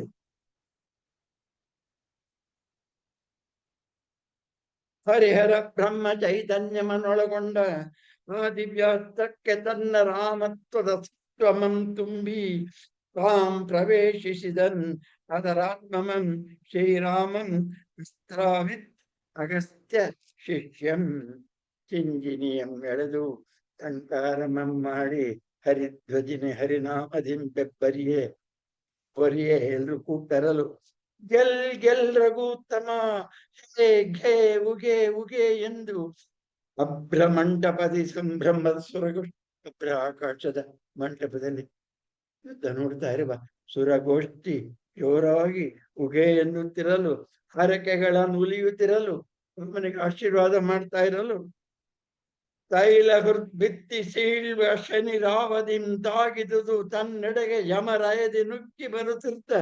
ರಯ ಅಂದ್ರೆ ವೇಗ, ಯಮ ವೇಗದಲ್ಲಿ ಬರ್ತಾ ಇರುವಂತಹ ನುಗ್ಗಿ ಬರುತ್ತಿರುವ ಕರ್ಬರ ಕರ ವಿಮುಕ್ತಮಂ, ಕರ್ಬರ ರಾಕ್ಷಸ ವಿಮುಕ್ತಮಂ ಲಯ ಲಯ ಲಯ ಉಲ್ಕ ಉಗ್ರ ಶೂಲಾಗ್ರಮಂ ಹಾ ಹಾ ಎನ್ನುತ್ತ ಒದರಿದ್ದು ಪಡೆಗಳು ಎರಡೂ ಕಡೆಗೆ ಬಾಣ ಬಂತು, ನೋಡ್ತಾ ಇದ್ದಾರೆ. ಏನಾಗುತ್ತೆ ಅಂತ ಗೊತ್ತಾಗ್ತಿದೆ. ಎರಡೂ ಕಡೆಯೂ ಕೂಡ ಕಣ್ಣು ಅಗಲಿಸ್ಕೊಂಡು ನೋಡ್ತಾ ಇದೆ. ಶ್ರೇಣಿಗಳು ನೋಡ್ತಾ ಇದ್ದಾರೆ. ತಪಿಸಿತು ಚರಾಚರ, ಕೆದರಿತು ಕಿಡಿಯ ಗಡಣ, ಕಿಡಿಯ ಗಡಣ ಗುಂಪು ತೊಳಲಿದವು ದಳ್ಳುರಿಯ ದೀಪ್ತಗಣ, ಪ್ರೋಜ್ವಲಿಸ್ತೈ ಅರುಣ ಸಂಧ್ಯಾ ಗಗನದ ಅಂಗಣದರಣ. ಇಡೀ ಆಕಾಶ ಕೆಂಪಾಗಿರುವಾಗ ತರಿಸಿತು, ಚುಚ್ಚಿತು ಅಂತ ಎರಡು ಮಾತು ಹೇಳೋದಕ್ಕೆ ಮುಂಚೆ ಇಂಟ್ರೊಡಕ್ಷನ್ 15 ಸಾಲು ಎಷ್ಟು ಬರೀತಾರೆ ನೋಡಿ. ಕಡೆಗೊಮ್ಮೆ ತುಂಡುಡಿದು ಕೆಡೆದು ದೈತ್ಯಾಯುಧಂ, ಬ್ರಹ್ಮಾಸ್ತ್ರ ಆ ದೈತ್ಯನ ಶೂಲವನ್ನ ಕತ್ತರಿಸಿತು. ಸಾಕ್ಷಾತ್ ಶಿವನ ಆಯುಧ ಅದು. ಎಷ್ಟು ಸಾವಿರ ಜನಗಳನ್ನ ಇವತ್ತಿನವರೆಗೆ ಅದು ಗೆದ್ದಿತ್ತು, ಕೊಂದಿತ್ತು. ಆ ಶಿವಾಯುಧವು ಕೂಡ ಬ್ರಹ್ಮಾಸ್ತ್ರದ ಮುಂದೆ ಸುಲಭವಾಗಿತ್ತು. ಶೂಲ ಕತ್ತರಿಸಲ್ಪಟ್ಟಿತು. ಆಮೇಲೆ ತುಂಡುಡಿದು ಕೆಡೆದಿತೈ ದೈತ್ಯಾಯುಧ, ಮತ್ತಿದೇನ್ ಅಯ್ಯೋ ಹಾ ಎಂಬನಿತರಲ್ಲಿ ಮುರಿದುದರ ಮುಮ್ಮನೆಯ ಚೂರೊಂದು ಬಂದು ಹೊಕ್ಕುದು. ಲಕ್ಷ್ಮಣಾಗ್ರಜ ಮಹಾವಕ್ಷ ವೈಕುಂಠಮಂ, ಶ್ರೀರಾಮನ ಎದೆ ಎಂಬ ವೈಕುಂಠಕ್ಕೆ ಬಂದು ಆ ಅರ್ಧ ಕಟ್ಟಾದ ಬಾಣ ಅರ್ಧ ಕೆಳಗೆ ಬಿತ್ತು. ತುದಿಯ ಅರ್ಧ ಭಾಗ ಅಲ್ಲಿ ಶಿವ ಇದ್ದಾನೆ, ಬಂದು ರಾಮನ ಹೃದಯವನ್ನ ಹೊಕ್ಕಿತು. ಅಂದ್ರೆ ಶಿವನ ಬಾಣ ವ್ಯರ್ಥ ಆಗಬಾರ್ದು. ಅದು ಕೊಲ್ಲುವಂತ ಕಳಿಸಿದ್ದು, ಕೊಲ್ಬೇಕು ಅಲ್ದಿರೋ ಸಾಧ್ಯ ಇಲ್ಲ. ಬ್ರಹ್ಮಾಸ್ತ್ರವೂ ಇದರಲ್ಲ ಅನ್ನೋದು ಅದರ ಸಾರಾಂಶ. ತುಂಡಾದ ಅರ್ಧ ಬಾಣ ರಾಮನಿಗೆ ಚುಚ್ಚಿತು. ಸಾಯಿಸಿತು ಅನ್ನೋದು ಬೇರೆ, ಸಾಯಗೊಳಿಸಿತು ಅನ್ನೋದು ಬೇರೆ. ಅದು ಎರಡನೇದು ಈಗಾಗೋದು. ರಾವಣಾತ್ಮಕ್ಕೆ ಅವ್ನು ಕೊಲ್ಲಕ್ಕಾಗೋಲ್ಲ. ಯಾಕೆ? ಸೀತೆ ತಪಸ್ ಮಾಡ್ತಾ ಇದ್ದಾಳೆ. ರಾವಣಾತ್ಮಕ್ಕೆ ಮೋಕ್ಷಮಲ್ಲದೆ ಬೇರೆ ತಾಣ ಇನ್ನೊಳವೆ ಪೇಳ್ ಬ್ರಹ್ಮಾಂಡ ಮಂಡಲದಿ. ಯಾಕೆ? ಸೀತಾ ಪ್ರಿಯ ಮಹೋದಾರ ಪಕ್ಷ ಅದು. ಅಲ್ಲಿ ಆ ಬಾಣ ವಿಶ್ರಾಂತಿ ತಗೊಳ್ಳೋದಕ್ಕೆ ವೈಕುಂಠಕ್ಕೆ ಪ್ರವೇಶ ಮಾಡಿತು ಅಂತ ಮಾತಿನ ಜಾಣತನ ತೋರಿಸ್ತಾರೆ. ಆದರೆ ಸ್ಥೂಲಘಾತಕ್ಕೆ ಹನುಮ ಮರೆದು ಮಣೆಗೊರಗಿದನು, ಪರಿವೀರನಂ ಕಂಡು ಹಿಗ್ಗಿ ಹೊರೆಯೇರಿ ಮುನ್ನುಗ್ಗಿದನು ದಾನವಂ. ರಾಮ ಮೂರ್ಛೆ ಹೋದ ಅಷ್ಟೇ. ಅದನ್ ಕಂಡು ಶಿಳ್ಳೆ ಹೊಡೆದು ನುಗ್ಗಿ ಬರ್ತಾನೆ ರಾವಣ. ಅವನ್ ಕತ್ತಿ ಹಿಡ್ಕೊಂಡು ಬಂದಿದ್ದಾನೆ ಅಂತ ಹಿಂದೆ ಹೇಳಿದ್ದಾರೆ. ಮುನ್ನುಗ್ಗಿದನು ದಾನವಂ, ಚಿಂತಿ ಅವನಂ ಪಿಡಿದು ತನ್ನ ತೇರಿಂಗುಯ್ಯುವ ತವಕದಲ್ಲಿ. ಕತ್ತಿ ಕೈಲಿದ್ರು ಹೊಡಿಯೋಕ್ಕಿಷ್ಟ ಇಲ್ಲ. ಅವನು ತನ್ನ ರಥಕ್ಕೆ ರಾಮನನ್ನ ಎಳ್ಕೊಂಡು ಹೋಗ್ಬೇಕು, ಮಂಡೋರಿಗೆ ತಗೊಂಡೋಗಿ ಕೊಡ್ಬೇಕು. ಅವನ ಈ ಸಂದರ್ಭದಲ್ಲೂ ವ್ಯಕ್ತಿ ಎಷ್ಟು ಜಾಗೃತವಾಗಿದೆ ಅಂದ್ರೆ, ಕೊಲ್ಲಬಾರದು ಸೀತೆಗೆ ರಾಮನನ್ನ ಅರ್ಪಿಸ್ಬೇಕು ಅಂತ ಹೃದಯ ಪರಿವರ್ತನವಾಗಿರುವಂತಹ ಆ ಅಪೂರ್ವವಾದಂತಹ ವೈಪರೀತ್ಯತೆ ಅವನನ್ನ ಸರಿ ಹಿಡಿಯೋದಕ್ಕೆ ನಿರ್ಮಿಸ್ತಾ ಇದೆ. ಆದರೆ ಬ್ರಹ್ಮಾಸ್ತ್ರ ಬಿಟ್ಟಿದ್ದು ಅದೇನಾಯ್ತು ಅಂತ ಹೇಳಿದ್ರ, ಅದು ಒಂಚೂರು ಚೇಷ್ಟೆ ಉಳ್ಕೊಂಡಿರ್ತಲ್ವ. ತ್ರಿಶೂಲ ತನ್ನ ಕೆಲಸ ಮಾಡ್ತು, ಹಾಗೆ ಬ್ರಹ್ಮಾಸ್ತ್ರವೂ ಕೂಡ ತನ್ನ ಕೆಲಸ ಮಾಡ್ಬೇಕಲ್ವಾ. ನೋಡೋಣ ಅದೇನಾಗುತ್ತೆ ಅಂತ. ನನಗೇನೋ ಅದು ಸಣ್ಣ ಕೆಲಸ ಮಾಡುತ್ತೆ ಅಂತ ಅನ್ಸುತ್ತೆ. ತುಳುಕಿ ಹಿಡಿದು ತನ್ನ ತೇರಂಗುಯ್ಯುವ ತವಕದಲ್ಲಿ ಕಡೆವ ಕಪಿವೀರರ ಖಡ್ಗದಿಂ ಕಡಿದುರುಳ್ಚಿ. ತಡಿವರ ಕತ್ತಿ ಎತ್ತಿದ ಎಲ್ಲ ಕಪಿಗಳ ತೋಳುಗಳನ್ನ ಕತ್ತರಿಸಿ ಹಾಕಿ ಕಡಿದುರುಳ್ಚಿ. ಕಾಡ್ಕಿಚ್ಚು ತನ್ನ ತಡೆವ ತೃಣಕ್ಕೆ ಮಲ್ಪ ಮನ್ನಣೆಯೇ ಅನ್ಯರ್ಕೆಸಗೆ. ತಡೆಯುವಂತ ಕಾಡ್ಕಿಚ್ಚಿಗೆ ಒಂದು ಹುಲ್ಕಡ್ಡಿ ತಡೆಯಕ್ ಬಂದ್ರೆ ಏನಾಗುತ್ತೆ? ಆ ಹುಲ್ಕಡ್ಡಿ ಸುಟ್ಟೋಗುತ್ತಲ್ವ, ಅದು ಹಸಿ ಅಲ್ಲ, ಒಣಗಿದ ಹುಲ್ಕಡ್ಡಿ. ಹಾಗೆ ರಾವಣ ಬರ್ತಾ ಇರೋ ಬೆಂಕಿ ಹುಲ್ಕಡ್ಡಿ ಕಪೀರರು ಅವನ ಎದುರನ್ನ ನಿಲ್ಲಾರ್ದಲ್ಲೇನೆ 1000 ಜನ ಸಾವನ್ನು ಹೊಂದಿರುವಾಗ, ಆಗ ಮನ್ನಣೆಗೆ ಅನ್ಯರಿಗೆಸಗಿ ರಾಮನನ್ನೇ ಕಣ್ಸನ್ನೆ ಮಾಡಿ ಧಾವಿಸುತ್ತಿರೆ ತನ್ನ ಮೇಲ್ವಾಯುವ ಪೈತಾಮಹಾಸ್ತ್ರ ಅಂದ್ರೆ ಬ್ರಹ್ಮಾಸ್ತ್ರ. ಆಗ ಹೇಳಿದ್ನಲ್ಲ, ಬ್ರಹ್ಮಾಸ್ತ್ರ ಹೇಳಿದ ಕೆಲಸ ಮಾಡೇ ಮಾಡ್ಬೇಕಂತೇಳಿ ಸುಮ್ನಿರೋದಲ್ಲ. ಅದೇನೋ ಚೇಷ್ಟೆ ಮಾಡುತ್ತೆ ಅಂತ ಹೇಳಿದ್ನಲ್ಲ, ಏನ್ ಮಾಡುತ್ತೆ ನೋಡಿ. ತನ್ನ ಮೇಲ್ವಾಯುವ ಮೇಲ್ಪಾಯುವ ಅಂತ ಹಾಯುವ ಪೈತಾಮಹಾಸ್ತ್ರಮಂ ಬ್ರಹ್ಮಾಸ್ತ್ರವನ್ನ ಕಂಡನ್ನ ಸುರಂ ರಾಕ್ಷಸ ನೋಡಿದ. ಹೇಳಿ, ನನ್ನನ್ನ ಕೊಲಕ್ ಬರ್ತಾ ಇದ್ದೀಯ, ನಾನ್ ಯಾರ ತಿಳಿದಿದ್ದೀಯ ಅಂತೇಳಿ ಬ್ರಹ್ಮಾಸ್ತ್ರವನ್ನ ಕಿತ್ಕೊಂಡ್ಬಿಡ್ತಾನೆ ಕೈನಲ್ಲಿ. ಬಹಳ ಅದ್ಭುತವಾದ ಕಲ್ಪನೆ ಕುವೆಂಪುದು. ಬ್ರಹ್ಮಾಸ್ತ್ರ ರಾವಣನನ್ನ ಕೊಂದಿದೆ. ಆದರೆ ಬ್ರಹ್ಮಾಸ್ತ್ರವನ್ನ ಕೈಲಿ ಇಟ್ಕೊಂಡಿರೋದ್ರಿಂದ ಪ್ರಾಣ ಹೊರಟು ಹೋಗಿಲ್ಲ. ಆದ್ರಿಂದ ರಾವಣನ ಪ್ರಾಣವೂ ಹೊರಟು ಹೋಗಿಲ್ಲ. ರಾವಣನ ಹೃದಯವನ್ನ ಭೇದಿಸಿದ್ರು ರಾವಣ ಸಾಯೋಕ್ಕಾಗಿಲ್ಲ. ಯಾಕೆಂದ್ರೆ ಬ್ರಹ್ಮಾಸ್ತ್ರ ಬಂದಿಲ್ಲ, ಹೊರಕ್ ಬಂದಿಲ್ಲ. ರಾವಣನ ಹಸ್ತದಲ್ಲಿ ಬಂಧಿತವಾಗಿದೆ. ಆ ಬ್ರಹ್ಮಾಸ್ತ್ರದಲ್ಲಿ ರಾಮನ ಚಿತ್ರ ಕಾಣ್ತಾ ಇದೆ, ಪ್ರಯೋಗ ಮಾಡಿದ ರಾಮನ ಫೋಟೋ ಕಾಣ್ತಾ ಇದೆ. ಆದ್ದರಿಂದ ಹಿಡಿದೆನ್ ಸರೆಯಂ ಪಿಡಿದೆನ್ ನಾಂ ರಾಮನಂ ಅಂತಲೇ ತಾನು ಅಂದುಕೊಂಡು ಬಾಣವನ್ನು ಹಿಡ್ಕೊಂಡಿದ್ದಾನೆ. ಸೆರೆ ಹಿಡ್ತಿದ್ದಾನೆ ಅಂತ ಬೇಗ ಓಡಿ ಬರ್ತಾನೆ. ಮಂಡೋದರಿಗೆ ತೋರ್ಸೋದಕ್ಕೆ ರಾಮನನ್ನ ತಂದಿದ್ದೇನೆ, ನೀನ್ ತಗೊಂಡೋಗಿ ಸೀತೆಗೆ ಇದನ್ನ ಈ ಮಂಗಳ ಕಾರ್ಯವನ್ನ ನೀನೇ ಮಾಡು ಅಂತ ಹೇಳಿ ಜನವೆಲ್ಲ ಗಾಬರಿ ಆಗ್ತಾರೆ. ರಾವಣ ವಾಪಸ್ ಬರ್ತಾ ಇರೋದ್ರ ನೋಡಿ ರಾಕ್ಷಸರೆಲ್ಲ ಅನ್ಕೋತಾರೆ ರಾಮನನ್ನು ಕೊಂದು ವಿಜಯೋತ್ಸವ ಮಾಡೋದಕ್ಕಾಗಿ ನಮ್ಮ ಯಜಮಾನರು ಊರಿಗೆ ವಾಪಸ್ ಬಂದಿದ್ದಾರೆ ಅಂತ. ಅಯ್ಯೋ, ರಾವಣ ಸತ್ತ, ವಾಪಸ್ ಹೋಗಿದ್ದಾನೆ ಅಂತೇಳಿ ಕಪಿಗಳೆಲ್ಲ ಎದ್ದೆದ್ದು ಕುಣಿತಾ ಇದ್ದಾರೆ.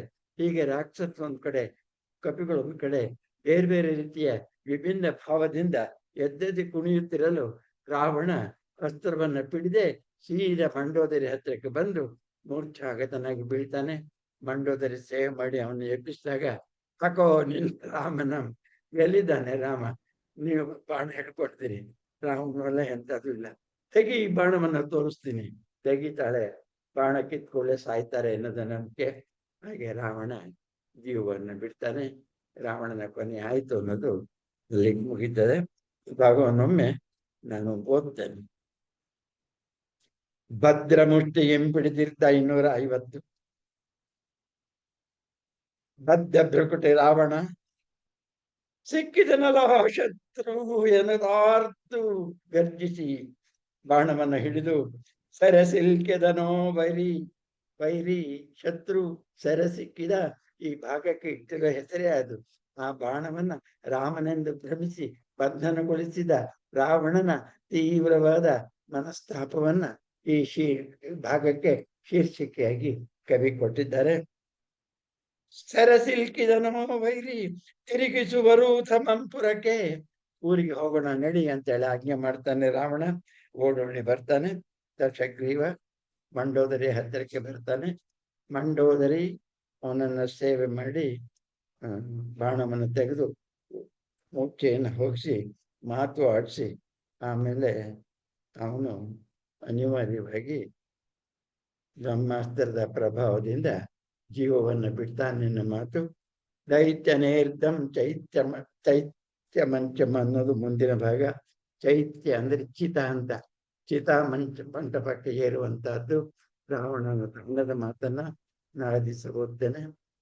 ವಿಭೀಷಣ ಬಂದು ಕೇಳ್ತಾನೆ, ರಾಮದೇವರಿಗೆ ಕೈ ಮುಗಿದು, ಪ್ರಭು ನಾನು ಅಣ್ಣನ ಸಂಸ್ಕಾರ ಮಾಡ್ಬೋದಾ, ಅಪ್ಪಣೆ ಕೊಡ್ತೀರಾ ಅಂತೇಳಿ. ಯಾಕೆಂದ್ರೆ ಅವನು ನಿಮ್ಮ ವೈರಿ ಆಗಿದ್ದಾನೆ, ನಿಮ್ಮ ಹೆಂಡತಿಯನ್ನ ಅಪಹರಣ ಮಾಡಿದ್ದಾನೆ, ನಿಮಗೆ ಅಪಾರವಾದ ಧರ್ಮದ್ರೋಹ ಮಾಡಿದ್ದಾನೆ. ಅದಕ್ಕಾಗಿ ಅವನನ್ನ ಕೊಲ್ಲುವುದಕ್ಕೆ ಪ್ರತಿಜ್ಞಾ ವೀರನಾಗಿ ನೀವು ಸಿಗ್ರೀವನ ಜೊತೆ ಬಂದಿದ್ದು, ಇಷ್ಟೇ ಕಷ್ಟಪಟ್ಟು ಅವನನ್ನು ಸಂಹಾರ ಮಾಡಿದ್ದೀರಾದ್ರಿಂದ ನಿಮ್ಮ ವೈರಿಗೆ ನಾವು ದಹನ ಮಾಡಬಹುದಾ ಅಂತೇಳಿ. ಆಗ ರಾಮ ಹೇಳುವ ಮಾತುಗಳು ತುಂಬಾ ಚೆನ್ನಾಗಿದೆ. ಮುಂದಿನ ಭಾಗದಲ್ಲಿ ಮರಣ ಅಂತಾನೆ ವೈರಾನಿ ಅಂತ ಮೂಲ ರಾಮಾಯಣದಲ್ಲಿ ಈ ಒಂದು ವಾಕ್ಯ ಬರುತ್ತೆ. ಬಹಳ ಮುಖ್ಯವಾದಂತಹ ಒಂದು ವಾಕ್ಯ. ವೈರವು ಸಾವಿನೊಂದಿಗೆ ಕೊನೆಯಾಗಬೇಕು ಅಂತ.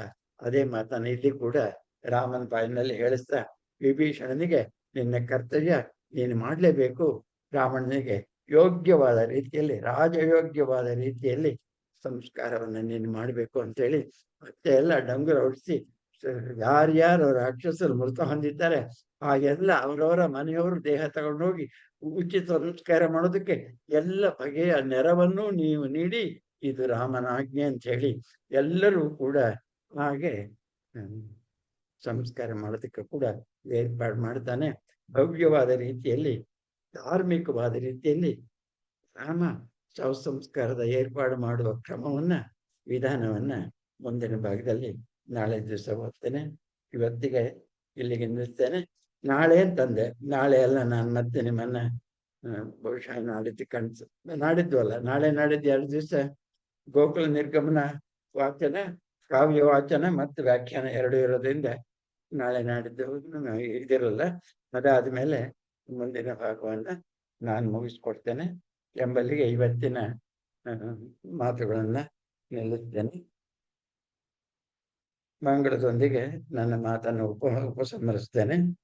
ನಿರ್ವಿಘ್ನಂ ಸರ್ವಕಾರ್ಯೇಷು ಸಮಾರಂಭೇಷು ವೈ ನೃಣಂ ಜನರುಗಳಿಗೆ ಯಮ್ಯ ಕಾಮಯತೆ ಮರ್ತ್ಯ ಏನನ್ನ ಅಪೇಕ್ಷಿಸ್ತಾರೋ ಅವರಿಗೆ ಲಭೇತ ಮನೋರಥಂ ಷಣ್ಮಾಸಾನ್ ಮುಕ್ತಿಮಾಪ್ನೋತಿ ತಪಸ್ಯಾತ್ಯ ಪ್ರಸಾದತಃ.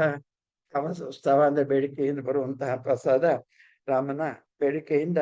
ಯತ್ ಪುಣ್ಯಂ ಸರ್ವ ತೀರ್ಥೇಶು, ತೀರ್ಥಸ್ಥಾನಗಳಿಗೆ ಬರುವಂತಹ ಎಲ್ಲ ಪುಣ್ಯವು, ಹಾಗೆಯೇ ಸರ್ವ ಯಜ್ಞೇಶು ಯತ್ಫಲಂ, ದೊಡ್ಡ ದೊಡ್ಡ ಯಜ್ಞಗಳಿಂದ ಮಾಡುವಂತಹ ಬರೋ ಫಲಗಳು ಕೂಡ ತತ್ಫಲಂ ಕೋಟಿ ಗಣತಂ, 8 ಕೋಟಿ ಅಷ್ಟು ಪುಣ್ಯ. ಈ ರೀತಿ ರಾಮನ ಪುಣ್ಯ ಕಥೆಯನ್ನ ಶ್ರವಣ ಮಾಡುವುದರಿಂದ ಉಂಟಾಗಲಿ ಅನ್ನೋ ಹಾರೈಕೆಯನ್ನು ಹೇಳ್ತಾರೆ. ತವೇನಾನೇನ ಲಭ್ಯತೆ ಎಂಬಲ್ಲಿಗೆ ನಿಲ್ಲಿಸ್ತಾ ಇದ್ದೇನೆ. ಏನಾದರೂ ಚರ್ಚೆ ಮಾಡೋದಿದ್ರೆ ದಯವಿಟ್ಟು ಕೇಳಬೇಕು.